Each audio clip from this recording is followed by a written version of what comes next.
Nshuti bavandimwe, tubahaye ikaze none muri bino byigisho tumaze igihe kirekire turi kwiga byitwa ibyahishuwe mu itangiriro.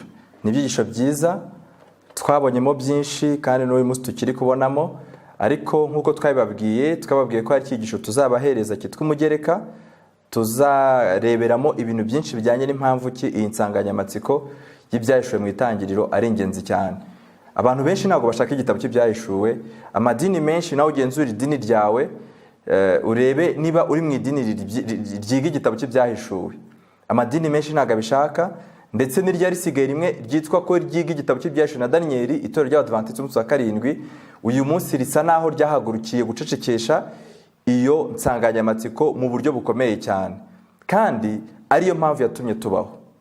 Rero igitabo cy'ibyahishuwe nubwo cyacecekeshwa, nubwo umuntu yavuga ati reka tugishyire iruhande, nubwo umuntu yavuga ati reka rwose uyu mubwiriza ubwiriza iki gitabo ararengera, ariko impamvu y'ibyigisho kwari kugira ngo turebe ko nubwo igitabo cy'ibyahishuwe cyasa naho gishyizwe iruhande, tujuru kiracyari ngombwa, kiracyanditswe mu gitabo cy'itangiriro. Ubwo byasaba gusenya Bibiliya yose. Twabonyemo ibintu byiza cyane kuva ku cyiciro cya mbere kugera ku cya nyuma. Imana yaratuyoboye, izina ry'Imana nabwo icyubahiro. Rero tugiye kurebera hamwe noneho kuki dusa naho twatinze. N'ubundi hari ingingo nyinshi cyane, ingingo zo gutsindishirwamo bwo kwizera, ingingo za temperance, ingingo z'agakiza, ingingo z'ubuhanuzi, ingingo nyinshi cyane, ingingo z'ubwitoro ryubatse, ingingo z'intambwe umunyabyaha atera kugira ngo yihane, zose zanditse mu gitabo cy'itangiriro nk'uko umuntu ashobora kubyigira mu gitabo cy'ibyahishuwe. Ariko bisa naho twibanze ku ngingo imwe ijyanye no kwerereza amategeko y'Imana.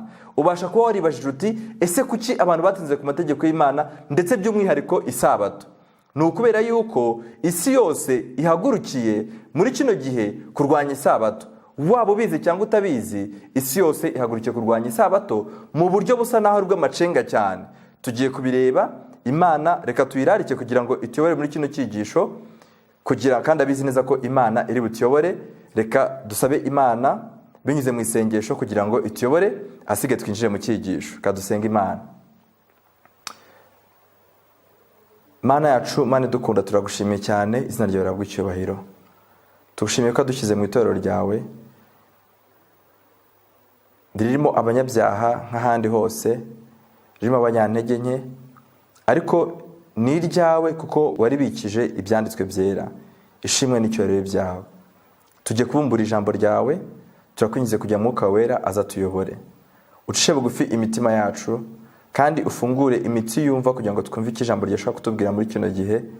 Mana, ku musozi w'icyigisho utubashe kugira ngo tukwiyegurire, utubashishe kureba igihe dusigaranye ukuntu ari gito cyane, kugira ngo bidutere gufata icyemezo tugeze dufatira ubuzima bwacu mu gihe cyatambutse. Tusabye Imana Data mu izina rya Yesu, amen. Tugiye kureba ikibazo kimwe muri kino cyigisho. Tugiye kwibaza tuti kuki isi yose ihagurikiye ingingo yitwa ihindagurika ry'ikirere? Kuki isi yose muri kino gihe ihagurikiye icyitwa ihindagurika ry'ikirere? Ni ikibazo gikomeye. Ni by'ukuri koko ikirere kigaragaza ibimenyetso bigomba gutuma kigomba guhagurutsa abantu kugira ngo bacyiteho. Muri kano kanya ubu tuvugana, muri Australia harimo harashya. Ntabwo mu mezi make ashize ishyamba rya Amazon ryarimo rirashya. Mu Buhinde abantu bari gupfa umusubirizo bitewe n'imyuzure. Inkangu n'ibiza bitandukanye byose bigenda biba hirya no hino. Ibyo bintu bihagurukije isi. Ariko se ni kuki isi yose ibihagurukiye? Ese birakwiye ko tubyibazaho cyangwa ntabwo bikwiye ko tubyibazaho? Mu butumwa bwiza bwa Yesu uko bwanditswe na Matayo igice cya 16 umurongo wa 2 n'uwa 3. Ubutumwa bwiza bwa Yesu uko bwanditswe na Matayo igice cya 16 umurongo wa 2 n'uwa 3 haranditse ngo abafarisayo n'abasadukayo baraza, basaba Yesu ngo abereke ikimenyetso kivuye mu ijuru, ariko icyari kibimuteye si ukugira ngo bizere, ahubwo ni ukugira ngo bamugerageze. Niko handitse. Abafarisayo n'abasadukayo baraza, baramusanga abereke ikimenyetso kivuye mu ijuru kugira ngo bamugerageze. Umurongo wa 2, Yesu arabasubiza ati, iyo bugorobye muravuga muti hazaramuka umucyo kuko ijuru ritukura. Ubwo abasadukayo n'abafarisayo bari bafite uburyo bwo kugenzura ikirere bakamenya ukuntu ejo bizamera. Umurongo wa 2 uratubwiye ngo Yesu ahita ababwira ikintu barasanzwe bazi. Arababwira ngo iyo bugorobye mwebwe ubwanyu muhita muvuga ngo ejo hazaramuka iki? Umucyo, kuko ijuru rigenza gute? Ritukura.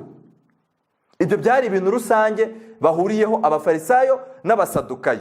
Ubusanzwe abafarisayo bari bafite imyizerere yabo ihabanye cyane y'abasadukayo, ariko kuri iyi ngingo ijyanye no kugenzura ikirere bose bari bahuriye ku kintu kimwe, kandi icyemezo bafataga cyari kimwe. Umurongo wa 3, Yesu arababwira ati, na mu gitondo muti haraba umuvumbi kuko ijuru ritukura kandi ryirabura. Ku bijyanye n'imyizerere, abasadukayo bizera ukwabo, abafarisayo bizera ukwabo, ariko ku bijyanye no kugenzura ibyitwa ikirere bose bahuriza ku kintu kimwe. Iyo babonye ko ijuru ritukura baravuga bati ejo hazaramuka umucyo. Iyo babonye yuko ikirere gitukura kandi kijimye baravuga ngo muti hazaba umuvumbi. Yesu ababaza ikibazo gikomeye ku murongo wa 3 uti, na mu gitondo muti hazaba umuvumbi kuko ijuru ritukura kandi ryirabura. Muzi kugenzura ijuru uko risa. Ntabwo ibyo Yesu yabihakanye. Muzi kugenzura ijuru uko risa, ariko munanirwa kugenzura ibimenyetso by'ibihe. Kuki isi yose ihagurikiye iyi ngingo yitwa ihindagurika ry'ikirere, climate change, cyangwa se changement climatique? Yesu, na magambo dusomye muri Bibiliya, Yesu yarababwiye ati, umva ntabwo makanye ko muzi kugenzura rwose ijuru uko risa, ariko icyabananiye ni kimwe, ni ukuvuga ngo ko twamenye uko ijuru risa, ibimenyetso by'ibihe biri muri ibi bintu tubonye ni ibihe? Ibimenyetso by'ibihe rero nicyo kintu twe turi bubashe kugenzura twifashishije icyo isi yose iri kwitaho cyitwa ihindagurika ry'ikirere, ariko muri ryo Imana ituyobore kugira ngo dusobanukirwe n'icyitwa ibimenyetso by'ibihe. Kuba twabasha kumenya uburyo ikirere gihindagurika, ibyo ngibyo abafarisayo n'abasadukayo bari babizi. Ntabwo ari inzaduka, nta nubwo ari igishya, nta nubwo ari ubuhanga tubarusha, ahubwo twagirwa umugisha turamutse tubashije kuvuga ngo, Mana yanjye, muri ubu buryo ikirere kirimo kirahindagurika, muri ubu buryo ibintu by'ibiza birimo biragenda bihindagurika, mfasha kugira ngo nsobanukirwe icyitwa ibimenyetso by'ibihe. Uyu munsi ibihe bigeze he? Mu gitabo cyitwa Intambara Ikomeye ntoya paje 169 haranditse ngo, ntabwo imvugo imwe y'umukiza ikwiriye gukoreshwa kugira ngo isenye indi, nubwo nta muntu uzi umunsi cyangwa isaha byo kugaruka kwe. Twasobanuriwe kandi dusabwa kumenya igihe ukuza kwe kuzaba kwegereje. Ndagira ngo tinde kuri aya magambo kuko biraza kudufasha kumva neza kino cyigisho. Hari igihe twavuga ngo tugiye kugenzura ibimenyetso by'ibihe, umuntu agahita yibwira ati ariko igihe cyo kuza kwa Yesu ntawe ugejeje gute? Ntawe ukizi. Ariko mvuye mu Ntambara Ikomeye paje 169 ukuntu handitse, ntabwo imvugo imwe y'umukiza ikwiriye gukoreshwa kugira ngo isenye indi. Urumva Yesu yifashishije ikirere abwira abantu ko bagomba kukifasha kugira ngo bagenzure ibimenyetso by'ibihe. Twe kureba gusanga ijuru rirabura cyangwa riracya, twe kureba gusanga imvura yaguye ku rugero rurenze, twe kureba ngo igipimo cy'ubushyuhe cyazamutse, ahubwo twibaze ngo muri ibyo ikimenyetso cy'ibihe ni ikihe? Nanone hatagira ifashisha rya somo rivuga ngo ntawe uzi isaha cyangwa umunsi byo kuza kwa Yesu. Abantu benshi bajya babivuga ndetse bakagera nubwo banabeshya bati naho yaba umwana. Ririya somo ntago ari ryo. Muzarebe ibyigisho umuvandimwe witwa Niyonzima Paul yakoze byitwa Intambara Ikomeye no guhindurwa kwa Bibiliya. Hasobanuwemo neza uburyo imirongo imwe n'imwe ya Bibiliya yagiye isobanurwa nabi bitewe nuko Bibiliya yacu y'Ikinyarwanda yasobanuwe hifashishijwe ingeri ya Bibiliya za kera, ingeri za Bibiliya zisobanuwe nabi hatifashishijwe yitwa King James Version. Ntabwo imvugo imwe rero y'umukiza ikwiye gukoreshwa kugira ngo isenye indi, nubwo nta muntu uzi umunsi cyangwa isaha byo garuka kwe kwa Kristo. Twasobanuriwe kandi dusabwa kumenya igihe ukuza kwe kuzaba kwegereje. Ibyo tugomba kuba tubizi neza. Tubwirwa kandi ko kutita ku miburo ye ndetse no kwanga cyangwa kwirengagiza kumenya igihe kuza kwe kuzaba kwegereje bizatubera akaga gakomeye, nk'uko byagendekeye abantu bo mu gihe cya Nowa batigeze bashaka kumenya igihe umwuzure agombaga kuzira. Ni akaga gakomeye kudasobanukirwa n'ibimenyetso by'ibihe kandi umuntu yarahawe umurongo ngenderwaho w'uburyo ki agomba kubigenzura kandi akabimenya. Matayo 24 harimo ibimenyetso byinshi bitandukanye. Iki gice ubwacyo cyerekana ibimenyetso byo kugaruka kwa Yesu, kurimbuka kwa Yerusalemu no kugaruka kwa Yesu. Muri Matayo 24:32 no 33 Yesu yabwiye abantu ikintu bagomba kurebera. Harababwira ngo murebere ku mutini wo cyitegererezo. Umutini ntekereza ko ari ikintu gifatika. Ishami ryawo iyo ritoshye iba bikamera. Mumenye yuko igihe cy'impeshyi kiri bugufi. nuko namwe nimubona ibyo byose by'ihindagurika ry'ikirere, izuba rizijima, ukwezi kuzijima, inyenyeri zizagwa, hazaba ibishyitsi hirya no hino, muzamenye yuko ari hafi, ndetse ageze hehe? Ndetse ageze ku rugi. Ubu ingingo imwe tugiye gufataho agace gato kuko ni ingingo yagutse cyane, n'ubu tuzarushaho gukomeza kugenda twivugaho mu byigisho biri imbere uko Imana izaduha uburyo. Tugiye kureba gusa gufungura iyi ngingo yitwa ngo ihindagurika ry'ikirere ni iki, tuyirebe tumenye kuki ibisa naho byahagurukije isi yose. Niturangiza uko Imana ituyobora, aho turi bucumbikire ni naho tuzacumbukurira uko Imana izaduha uburyo. Ihindagurika ry'ikirere ni iki? Mu Cyongereza bakoresha ijambo ryitwa climate change cyangwa se global warming.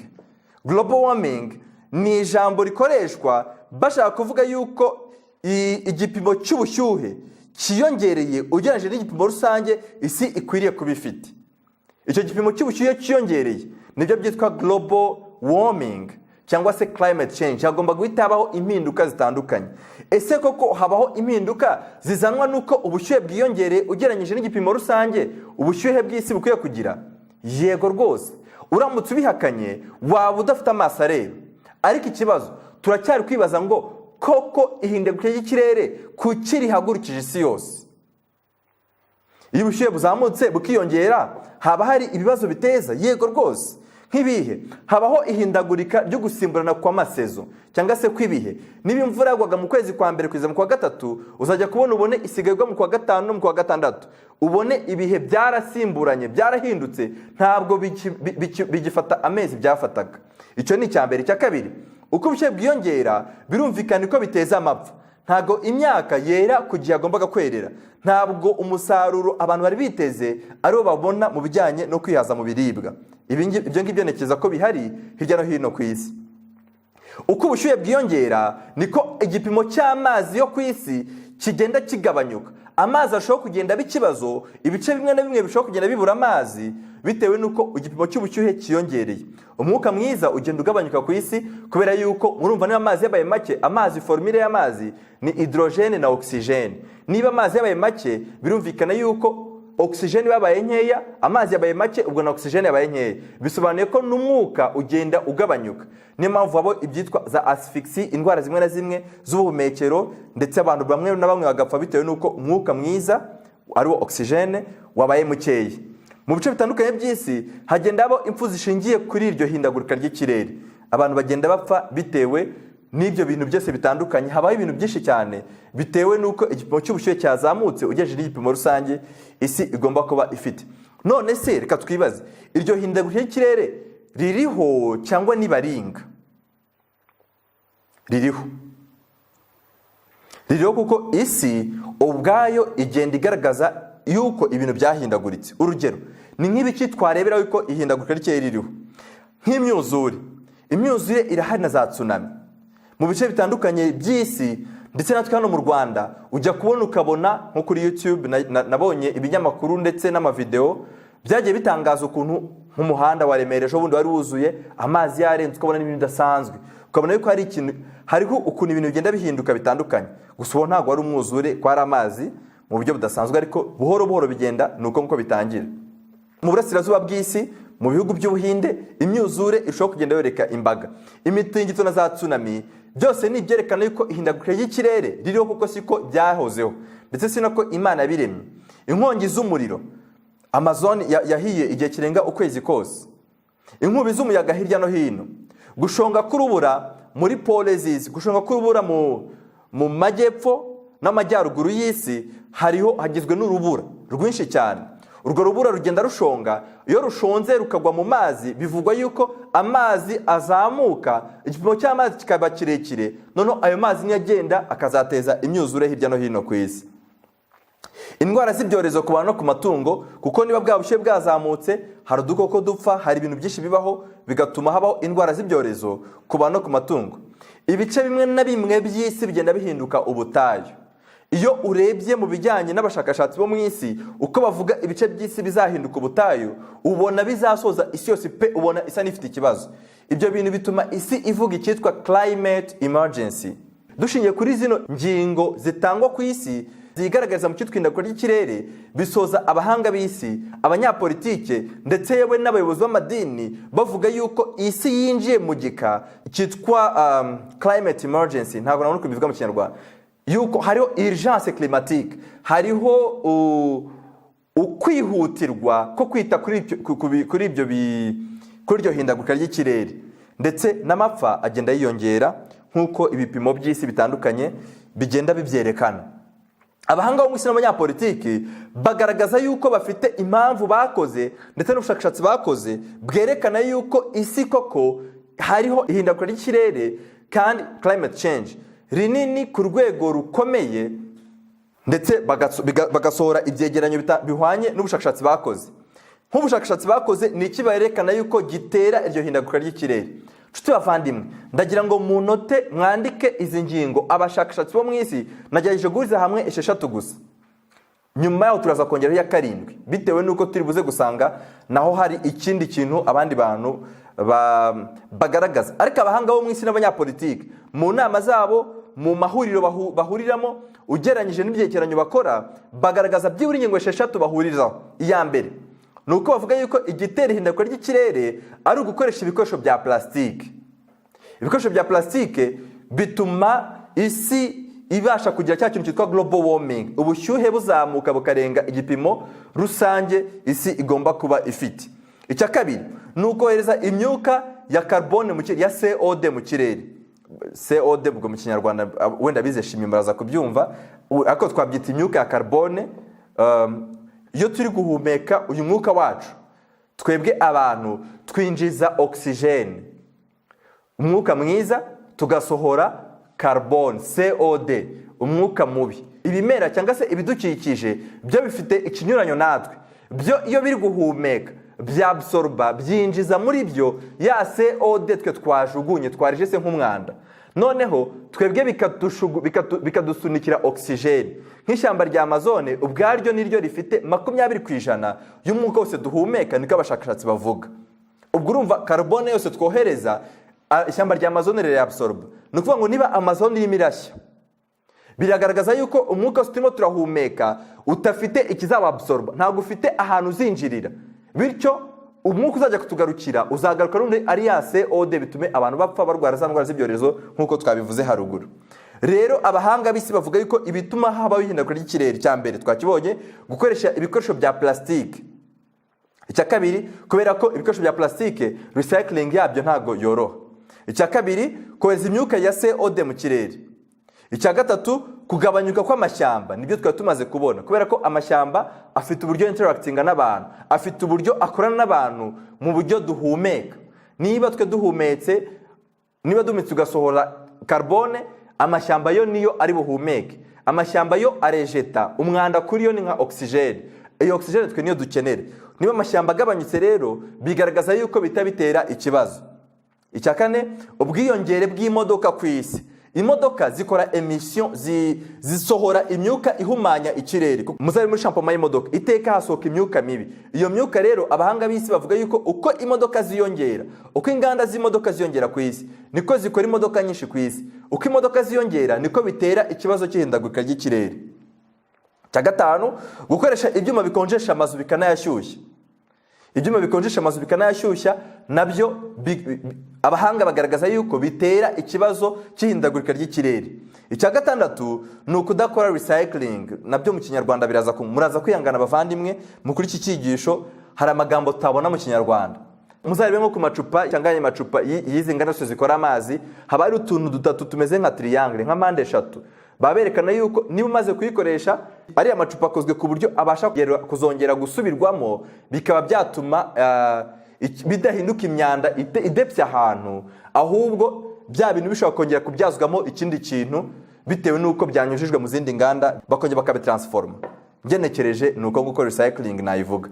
Kudakora recycling rero, guhora ufata ibintu ukabijugunya biganduka imyanda, biganduka amadepo. Abantu bafata iyo myanda ngo bayibyazemo umusaruro w'ikindi kintu. Hari n'urugero, hari inganda ziriho zikora zibyaza amashanyarazi mu myanda twe tujugunye.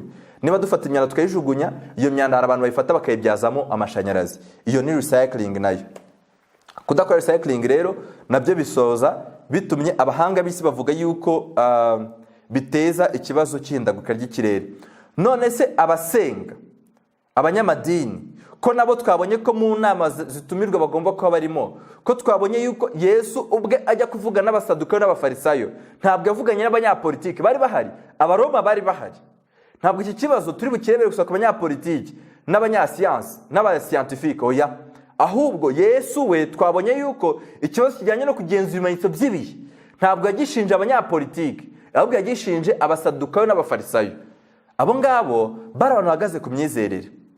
Abanyapolitike munyemerere n'abanyasiyansi sinze kubatindaho cyane, ahubwo nze kwitindira ku bantu bitwa abantu bahagaze mu mwanya w'iyobokamana. Mu kinyamakuru cyitwa NAUTILUS banditse ikintu kijyanye n'abayobozi b'amadini ya giprotestani asenga ku cyumweru yose ukuyemo Kiliziya Gatolika. Amadini yose ya giprotestani asenga ku cyumweru ukuyemo Kiliziya Gatolika, ko Kiliziya Gatolika ifite umwihariko wayo turaza kuwureba. Bo ni iki bavuga ku bijyanye n'ihindagurika ry'ikirere cyangwa se no kwita ku bidukikije cyangwa se ibyaremwe. Baranditse muri icyo kinyamakuru bati, ku bushakashatsi bwakozwe ku banyamerika barenga 10,000, ni ikinyamakuru cyakoze ubushakashatsi, bagaragaje yuko 26% y'abakirisitu basenga ku cyumweru, evangelicals, y'abakirisitu b'abaprotestani abagatolika, ari bo bantu bonyine bumva yuko bakwiriye kwita ku bidukikije. Kangahe? 26% bonyine mu bantu 10,000 ubushakashatsi bwakozwe. Barangije basanga ni ikibazo gikomeye kuko ugeranyije n'abayahudi, abayahudi bo 45% bo babyumva, nibo bumva yuko bikwiriye kwita ku bidukikije. Kuki abo ngabo ugeranye abo banyamadini ba giprotestani bafite umubare muke cyane ugeranyije n'abayahudi ndetse n'abandi ko turibuze kubireba? Nuko bo bavugaga bati twebwe ntabwo tugomba kwita ku bidukikije, ahubwo tugomba kwita ku bakene, tukita ku mibereho y'abizera bacu. Iyo twitaye ku bantu amemta tuba tunitaye no ku bidukikije. Ubo niwo mwanzuro bafashe. Ariko nyuma yaho bitewe n'inama zagiye ziba cyane, bitewe n'amahugurwa bagiye bakorwa kenshi, byaje gusoza nabo babonye ko bagomba kwita ku ihindagurika ry'ikirere kandi bakagomba kugira imyanzuro bafata. Barangije basohora inyandiko ivuga yuko bagomba kwita ku bidukikije kandi ko igihe cyo kubyitaho ari nonaha.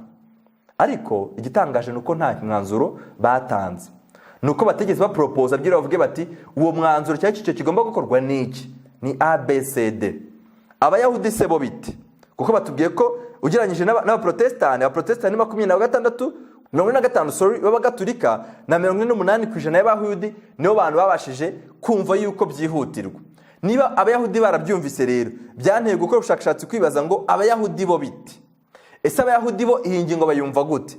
Abayahudi urebye ikinyamakuru cyitwa Jewish Week cyangwa ikindi cyitwa Times of Israel baranditse ngo ubwo bari bateraniye mu isinagogi yahitwa Mesapekwa, abayahudi bavuze ko ihindaguka ry'ikirere, climate change, ihuye n'umunsi witwa Yom Kippur. Yom Kippur ni umunsi w'impongano.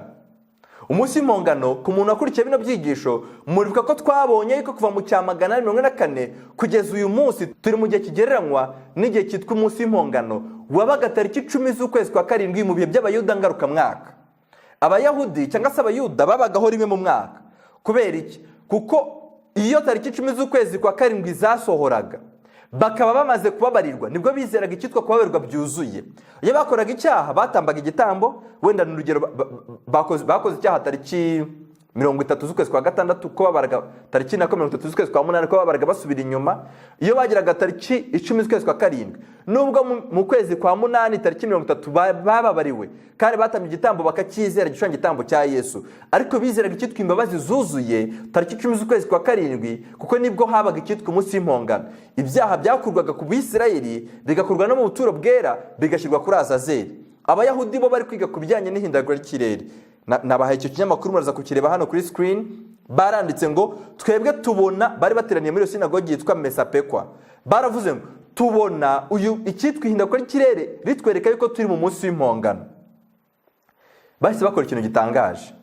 Musoma muri icyo kinyamakuru baravuze ngo reka dutangire gusenga amasengesho ya Yom Kippur. Bagira ibitabo by'amasengesho nk'abagatolika ndetse n'abangilikani bagira ibitabo by'amasengesho yanditse. Bahise batangira gusenga amasengesho ya Yom Kippur.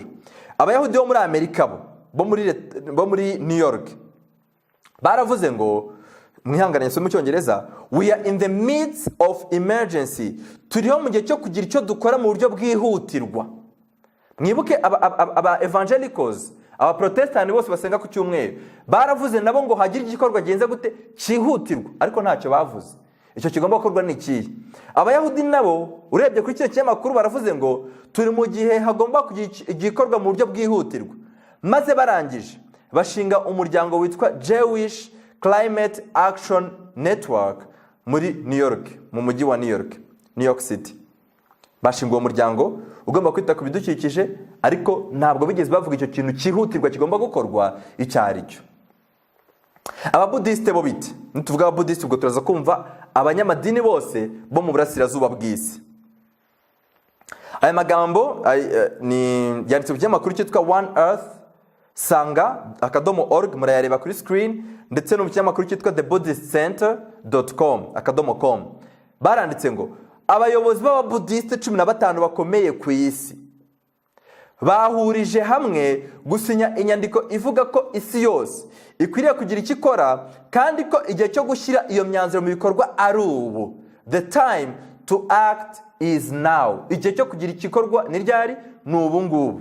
Abo bayobozi barimo uwitwa His Holiness Dalai Lama, nyir'ubutungane Dalai Lama, harimo Zen Master witwa Thich Nhat Hanh, harimo nyir'ubutungane wa 17 Karl Mapa, kandi harimo umuyobozi wa Buddhiste muri Bangladesh, mu Buyapani, Korea, Malaysia, Mongolia, Myanmar, Sri Lanka, Vietnam, n'umunyamabanga nshingwabikorwa rusange w'ihuriro mpuzamahanga ry'Ababuddhiste ryitwa IBC.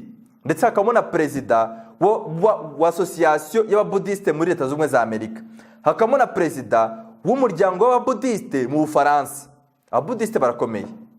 Ndetse hakabamo n'igikomangoma Ashi Kesang Wangom wo muri Bhutan. Abo bantu bose uko 15 ngo bahurije hamwe inyandiko imwe ivuga yuko agomba kugira igikorwa. Abo n'Ababuddhiste, mwibuke abaprotestant basenga ku cyumweru bafite icyo bavuze, baravuga ngo hagomba kugira igikorwa kandi gigakorwa ryari nonaha. Abayahudi nabo bavuze bati turi mu gihe twe tubona gihwanye na Yom Kippur n'umunsi w'impongano, hagomba kugira igikorwa. Barangije bashinga umuryango twabonye wiswe Jewish Climate Action Network. Ababuddhiste tubonye yuko ubwo urumva ni ibice bitandukanye by'isi, Ababuddhiste tubonye nabo yuko bihurije hamwe 15 baturutse mu bihugu bitandukanye, ndetse harimo na Dalai Lama, ni umuyobozi ukomeye cyane ameze nka papa. Noneho muri cyo cyemakuru banditse ikintu gitangaje, cyantangaje pe. Inkuru yanditswe tariki 27 z'ukwezi kwa 2 2018. Baranditse ngo ikintu cyo gihe cya mbere abayobozi bakomeye b'Ababuddhiste bahuriza hamwe ijwi ryabo bakavuga rumwe ku ngingo ireba isi yose. Nibwo bwa mbere mu gihe cy'Ababuddhiste bashobora kuba bakwihuriza hamwe bagahuriza ijwi ryabo hamwe ku ngingo ireba isi yose. Muraza kubisoma muri icyo kinyamakuru nkuko muri kureba link, wabishobora yabisoma mu cyongereza twavuze muri make. None se ko turebye abandi Abadventiste umunsi wa 7 bo bite? Kuko Protestant twabarebye, Ababuddhiste twabarebye, Abayahudi twabarebye, reka turebe Abadventiste bo bite. Abadventiste umunsi wa 7 babivuga iki? Iki ni ikinyamakuru cy'itorero cyitwa Adventist News Network, cyanditswe tariki ya 3 z'ukwezi kwa 12 2015. Baranditse ngo basohoye statement, basohoye inyandiko, itorero ryacu rigira inyandiko rijya risohora bakiga ku ngingo runaka, barangiza bagasohora inyandiko zerekana uruhande cyangwa se aho itorero rihagaze. Muri ino minsi mwarabibonye twanabivuzeho mu byiciro byatambutse, uburyo itorero ryari hangayikishwe n'icyitwa gukuramo inda, abortion. Ariko Imana ishimwe, Imana ihagaze ku ruhande rwiza, bisoza abantu bahisemo neza, ariko uruhande runini ruhagaze mu ruhande rw'umwanzi. Itorero rya Adventist kuri ingingo Adventist News Network, itorero rya Adventist umunsi wa 7 nabyo murabibona kuri screen. Itorero rya Adventist umunsi wa 7 kuva kera ryajya rishyigikira inshingano y'ubusonga Imana yahaye abantu ryo kwita ku bintu byose Imana yaremye, kandi iri torero rikomeza gushimangira ihame rivuga ko twese dukeneye kwita ku byo Imana yaduhaye, nk'uko itorero ryigeze gushyira ahagaragara ingingo ivuga ku kwita ku bidukikije mu mwaka w'1995. ni ukuvuga ni ingingo yavuguruwe.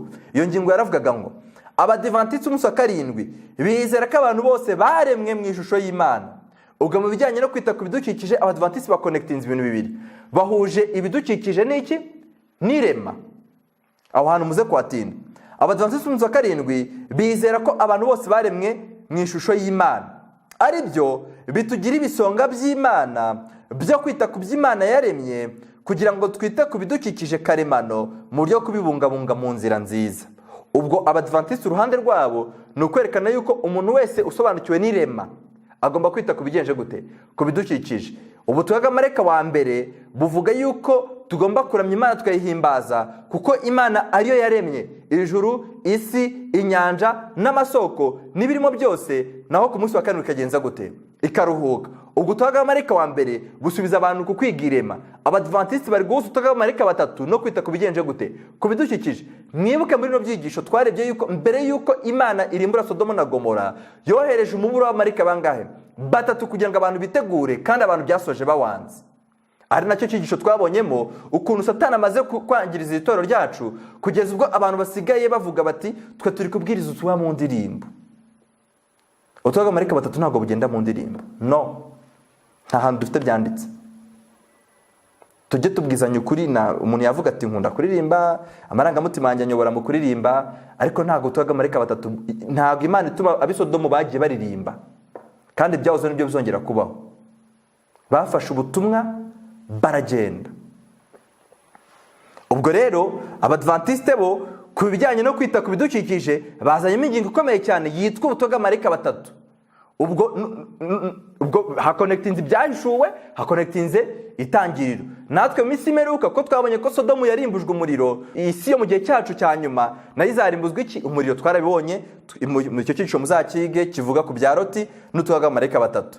Natwe isi yacu izarimbuzwa umuriro, kandi mbere yuko irimbuzwa umuriro Imana izohereza abamarayika bangahe, batatu. Uyu munsi w'abamarayika Imana ishimwe barahagaze kandi barimo barakora umurimo, nubwo utabasha kubarebesha amaso, kuko mu ntambara ikomeye baranditse ngo abamarayika bagurutse bariganije ijuru ni ababwiriza, bari kubwiriza ubutumwa bw'ukuri, ubutumwa Imana ashyize muri torero.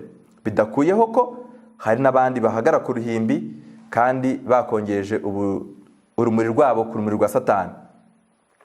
Noneho twarebye andi madini yose, reka turebe kuri Kiliziya Gatolika. Ubwo abadvantisite bazanye icyitwa kwita ku bidukikije cyangwa se kwita ku ihindagurika ry'ikirere n'ingingo yitwa ubutumwa bw'amarayika batatu, n'ingingo yitwa irema. Itegeko rimwe gusa mu mategeko 10 y'Imana niryo ryibutsa abantu yuko Imana ari umuremyi. Ni itegeko rya 4: ntukagire umurimo wose ukora ku munsi w'isabato, yaba wowe ubwawe, umugaragu wawe, indogobe yawe, ingamiye yawe, kuko mu minsi 6 ari Uwiteka yaremyemo ijuru n'isi n'inyanja n'amasoko, ku munsi wa karindwi ukagenza gute, akaruhuka. Itegeko rya 4 niryo ryereka abantu ko Imana ari umuremyi. Ubwo kurekonesa guhuza ihindagurika ry'ikirere n'irema ni cyerekana yuko isabato yahise iba introduced. Isabato yahise ihuzwa neza muri statement y'itorero ne cyitwa kwita ku bidukikije. Tugiye kubyinjiramo neza. Reka turebe noneho ku idini rimwe risigaye ryitwa Kiliziya Gatolika. Nashatse kwitindaho kuko yo ifite ibintu byinshi cyane, irimo irakora, irimo irakina uruhare rukomeye cyane ku bijyanye n'ingingo yitwa ihindagurika ry'ikirere. Kuki isi yose ihagurukiye ihindagurika ry'ikirere? Twabonye ko abanyapolitike barabihagurukiye, abascientifique barabihagurukiye, abanyamadini twagiye tureba statements zose bagiye basohora zijyanye n'ingingo twihindagurika ry'ikirere. Bisa naho koko iki kintu gikomeye kurenza ibindi bintu. Kiliziya Gatolika ihagaze kuri uyu murongo. Iyi ni movement, ntabwo ni ikinyamakuru. Ni movement, ni ihuriro ryatangiye rishingiye gusa ku nyandiko Papa Francis yashinze yitwa Catholic Climate Movement. Kuri website yabo yitwa Catholic Climate Movement /global baranditse ngo nkuko mubira kuri screen, Papa Francis ari guhamagara abantu kugira icyo bakora, gushyira mu bikorwa. Pope Francis is calling for action. Papa Francis ari guhamagara abantu kugira icyo bakora. It's time to respond. Ni igihe cyo gushyira mu bikorwa, cyane igihe cyo kwakira uwo muhamagaro Papa Francis. Hasi kuri ako kantu k'icyatsi mno murabibona na amagambo yanditse mu Cyongereza, nagerageje kuyashyira mu Kinyarwanda. Reka nyasubire mu Kinyarwanda kugira ngo hatware igihe. Yaranditse ngo Papa Francis arahamagara abagatolika 1,200,000,000 n'abandi bantu bafite ubushake bwiza ko bagira icyo bakora cyihutirwa mu kwita ku ihindagurika ry'ikirere no kwita ku bidukikije ndetse no kurinda ahazaza h'urubyiruko. Inyandiko ye yitwa Laudato Si ni inyandiko ihamagarira abantu kwita ku rugo duhuriyeho cyangwa se common home, urugo rwacu cyangwa se umuryango wacu duhuriyeho. Isi kandi huzuyemo amateka y'inyigisho z'abagatulika. Muri Laudato Si tugomba kwiyitaho kuko Laudato Si iratwigisha kwita ku bidukikije, ku rugo duhuriyeho. Kuki barwita urugo duhuriyeho?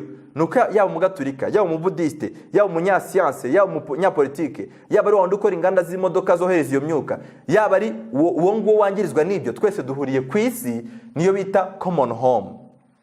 Aravuga ngo iyo Laudato Si rero irimo n'inyigisho z'amateka nyinshi z'abagatulika. Barangije bandika ikintu gikomeye cyane nshaka ko dutindaho.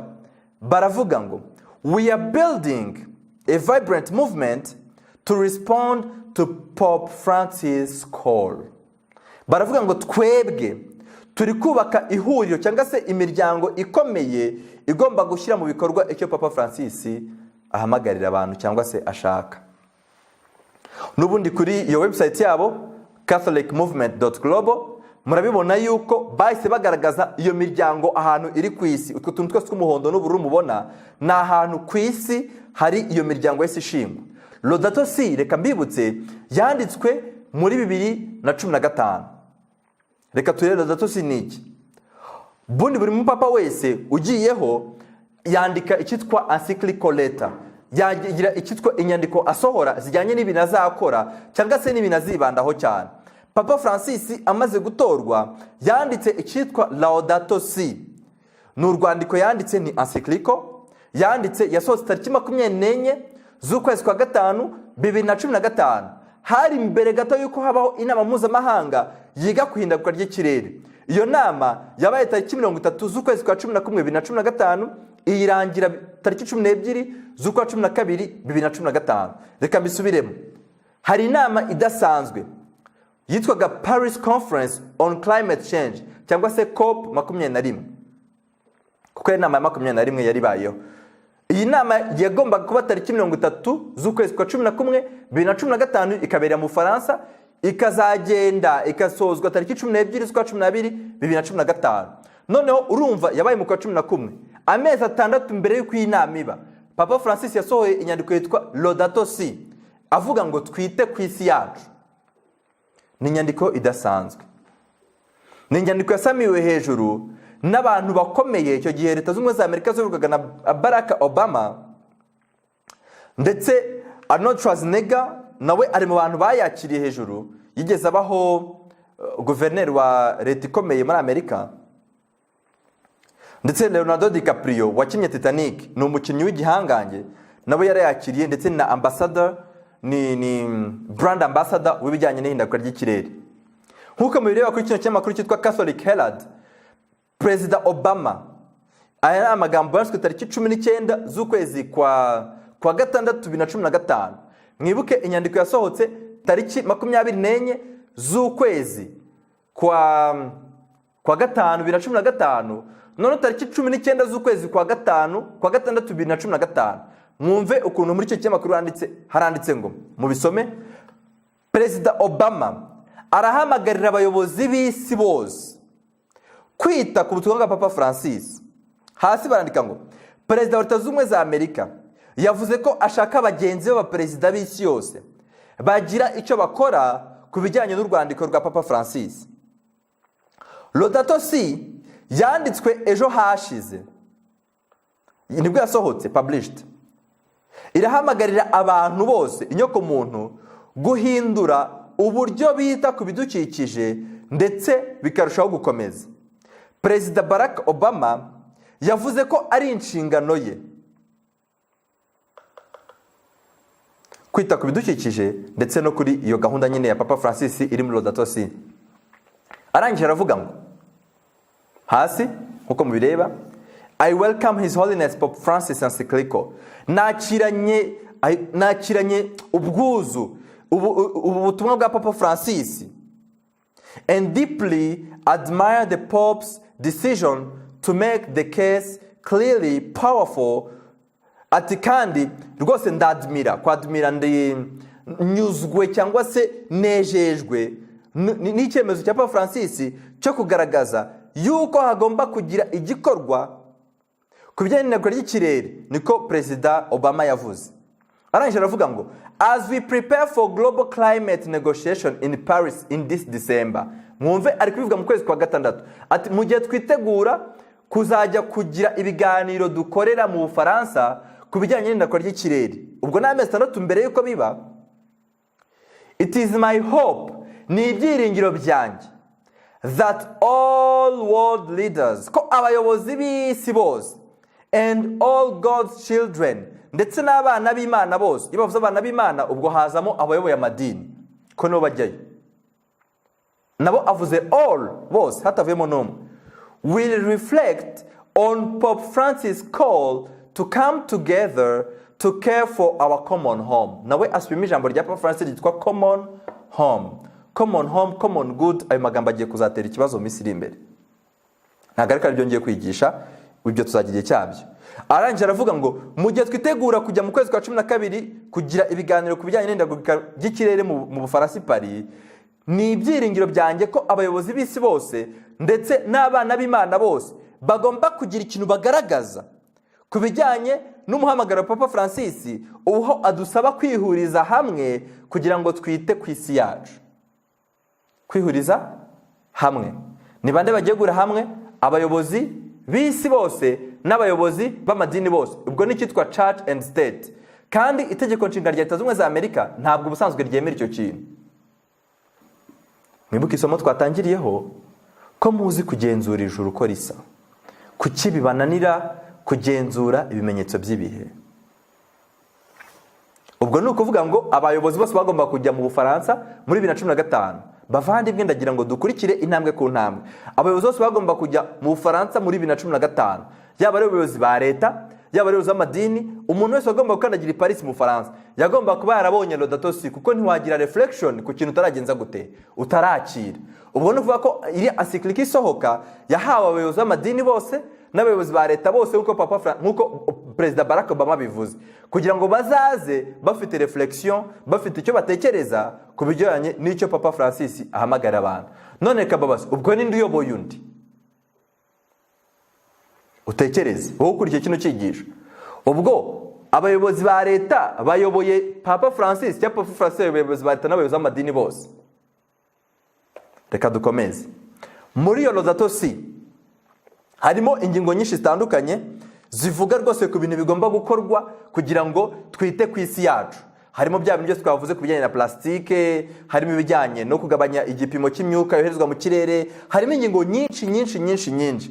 Ariko bageze ku ngingo 137 bavuze amagambo akomeye, nayashyizeho mu Cyongereza no mu Kinyarwanda uko mubibona. Ngiye kuyasoma mu Kinyarwanda kugira ngo twumve Papa Francis nicyo ari gusaba abayobozi b'idini bose n'abayobozi ba za leta bose kuva muri 2015.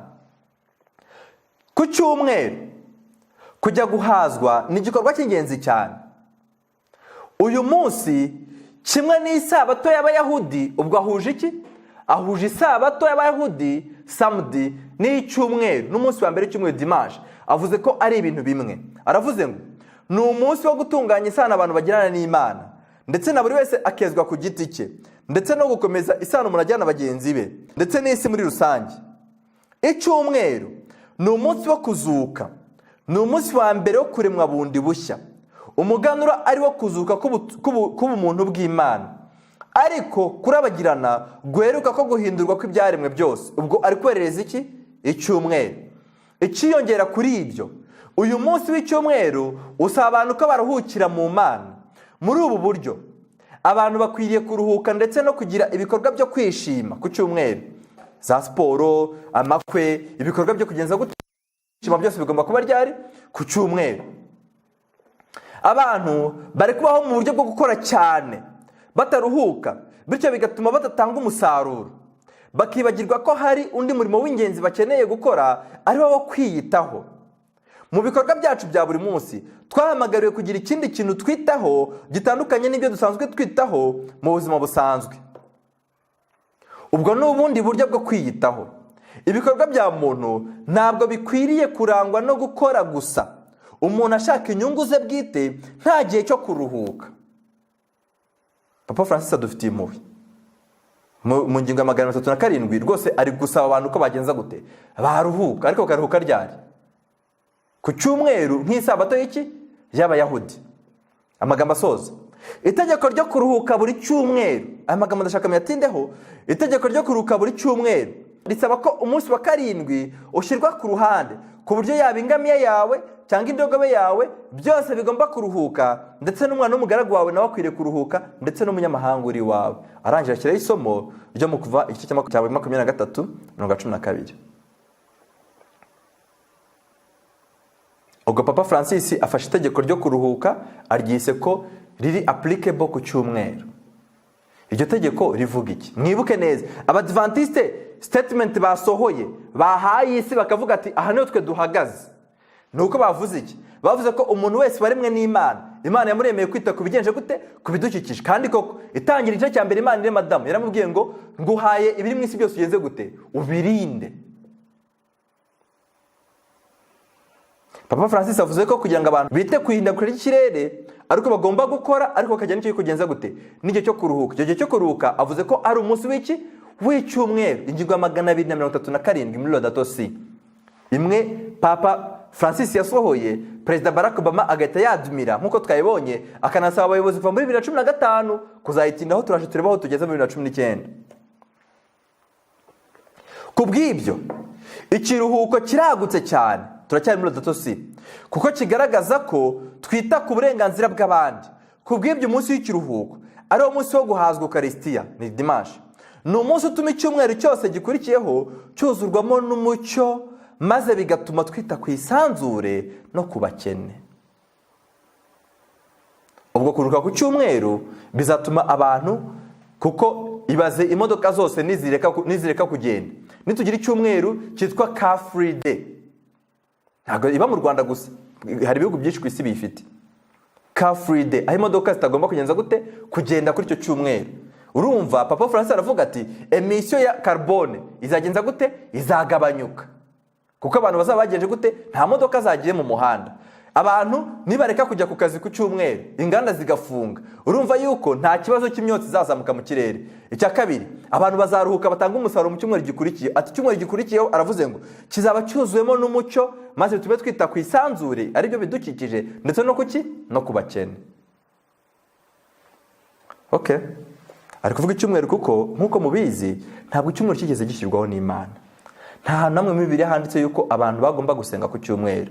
Abantu bamwe bajya bafata isomo ryo mu Byahishwe igice cya mbere bavuga bati, Yohana avuga ati ku munsi w'umwami narindi mu mwuka.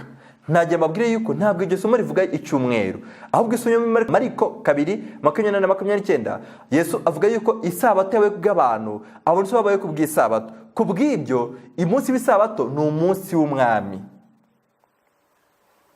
Isabato niba ari yo munsi w'umwami rero, Yohana ntabwo ari mu mwuka ku munsi w'umwami, ntabwo bivuze ngo yari mu mwuka ku munsi w'icyumweru, ahubwo yari kuri uwo munsi w'isabato kuko ni umunsi w'Imana. Muri cyo cyamakuru cyitwa Catholic Herald twabibonye, Papa Francis amaze gusohora Laudato Si, abantu bahise bishimira rwose icyitwa ubu butumwa buri muri Laudato Si, ndetse Perezida Barack Obama yahamagariye abaperezida bo mu isi gushyira mu bikorwa icyitwa Laudato Si. Twanabibonye icyitwa Catholic Movement, Catholic Climate Movement, ririya huriro ry'abagatolika ryo kwita ku bidukikije cyangwa se kwihinda ku kirere. Twabonye amatsinda rifite rya no ku isi kuri iyi map uko mubireba. Ubwo no kuvuga ngo niba Laudato Si kimwe mu bintu igendereye harimo no kwerereza icyumweru, niba kimwe mu bintu bigendereye harimo no kugira ngo abantu baruke icyumweru, mu yandi magambo batera umugongo isabato y'Imana, batangira bashyiraho gahunda zigomba gutuma abantu bakunda icyumweru banakiyumvamo. Twabibonye icyumweru kizatuma imiryango ihura, hagomba kuba gahunda zihuza abantu, activities zigomba guhagarara. Icyumweru ngo nk'umunsi w'Abayahudi, mu yandi magambo uko umunsi w'Abayahudi uteye, umunsi w'Abayahudi, isabato y'Abayahudi n'Abadventiste nibo bantu bayihuriyeho. Ni umunsi abantu bagomba kugira ikintu kimwe bakora uretse kujya gusenga.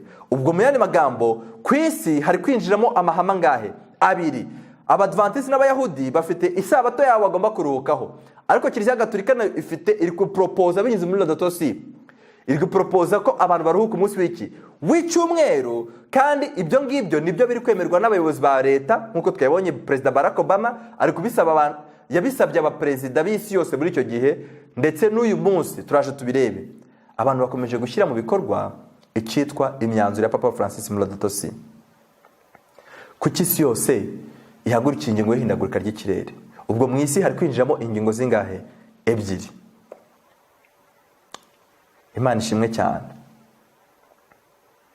Abadventiste bahagaze ku isabato, kuko nituruhuka ku isabato tuzita ku bidukikije.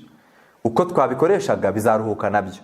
Abagatulika turuhuka icyumweru, ubwo bafashe umunsi wabo, ubwo ikibazo kigiye gusigara kibazwa ngo ni isabato cyangwa ni icyumweru. Hagiye kuza ikibazo kijyanye no kuramya, kuko muri solution ziri gutangwa ni izo ngizo.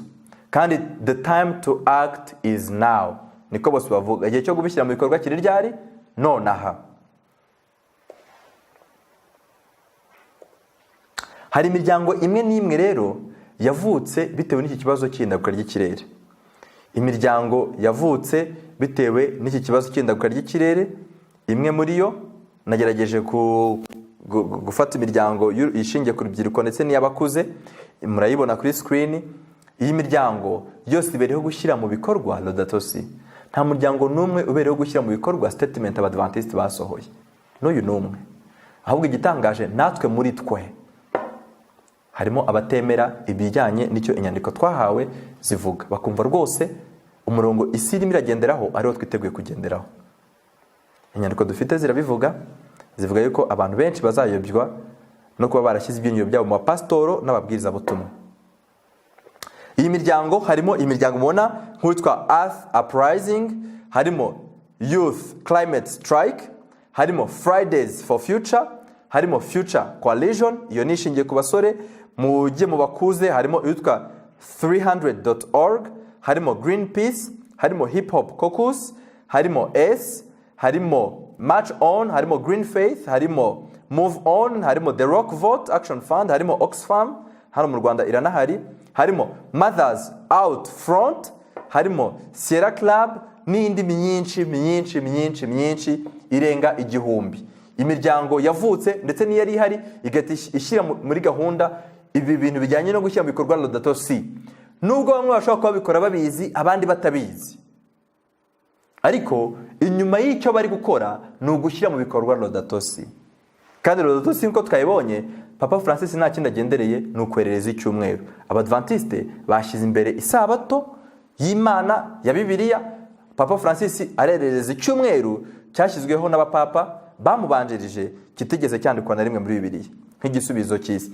Reka muri iyi miryango twirebere gusa ku muryango umwe witwa Fridays for Future, wenda n'uyu nguyu mu bakuze dufatemo uyu nguyu wa 350.org. Uyu muryango witwa Fridays for Future watangiye deja muruvamo ijambo Friday. Friday ushingiye kubara kwa Bibiliya ni kuwa gatandatu, ni umunsi wa nyuma, ni umunsi muri Bibiliya bavuga umunsi wo kwitegura isabato. Fridays for Future ni ukuvuga ngo ni uwa gatandatu wo kwitegura hazaza. Fridays for Future. Uyu muryango ujya gushingwa, reka turebe amateka yawo, kuko urebye ku rubuga rwa Fridays for Future ishusho ihari ni ishusho y'umukobwa witwa Greta Thunberg. Niwe muntu usa naho wabimburiye abandi gutuma hashingwa uyu muryango witwa Fridays for Future. Uyu mwana witwa Greta Thunberg, amateka ye ninde? Ni muntu ki? Amazina nyakuri yitwa Greta Tintin Eleonora Ernman, ni izina rya mama we. Thunberg ni izina rya papa we. Yavutse tariki ya 3 z'ukwezi kwa mbere 2003. Yavukiye Sweden. Muri 2018 ubwo yari afite imyaka 15 nibwo yagiye imbere y'inteko ishinga amategeko yo muri Sweden afite icyapa aho yari arimo ari amagana iby'ingaruka ziterwa n'ihindagurika ry'ikirere. Yari wenyine imbere y'inteko ishinga amategeko. Abantu basohoka muri inteko ishinga amategeko bakamubona. Nyuma yaho mu kwezi kwa 11 2018 nibwo yatangiye imyigaragambyo yiswe School Strike for Climate, cyangwa se kwigaragambiriza ku ishuri twita ku bidukikije cyangwa se ku kirere. Niyo nshaka climate muraza kubyumva mu kinyarwanda, turaza hamwe dukoresha ikirere, ahandi ibidukikije. Iyi myigaragambyo yatangiye iba buri vendredi cyangwa se buri Friday ya rimwe mu kwezi kuva muri 2018, iriyongera isigara iba Friday cyangwa se vendredi cyangwa kuwa gatandatu wa buri cyumweru. Nimvuga kuwa gatandatu mwumve ni wa Bibiliya, kuko muri Daniel haranditse ngo hari umuntu uzaza akagira inama zo guhindura ibihe n'amategeko.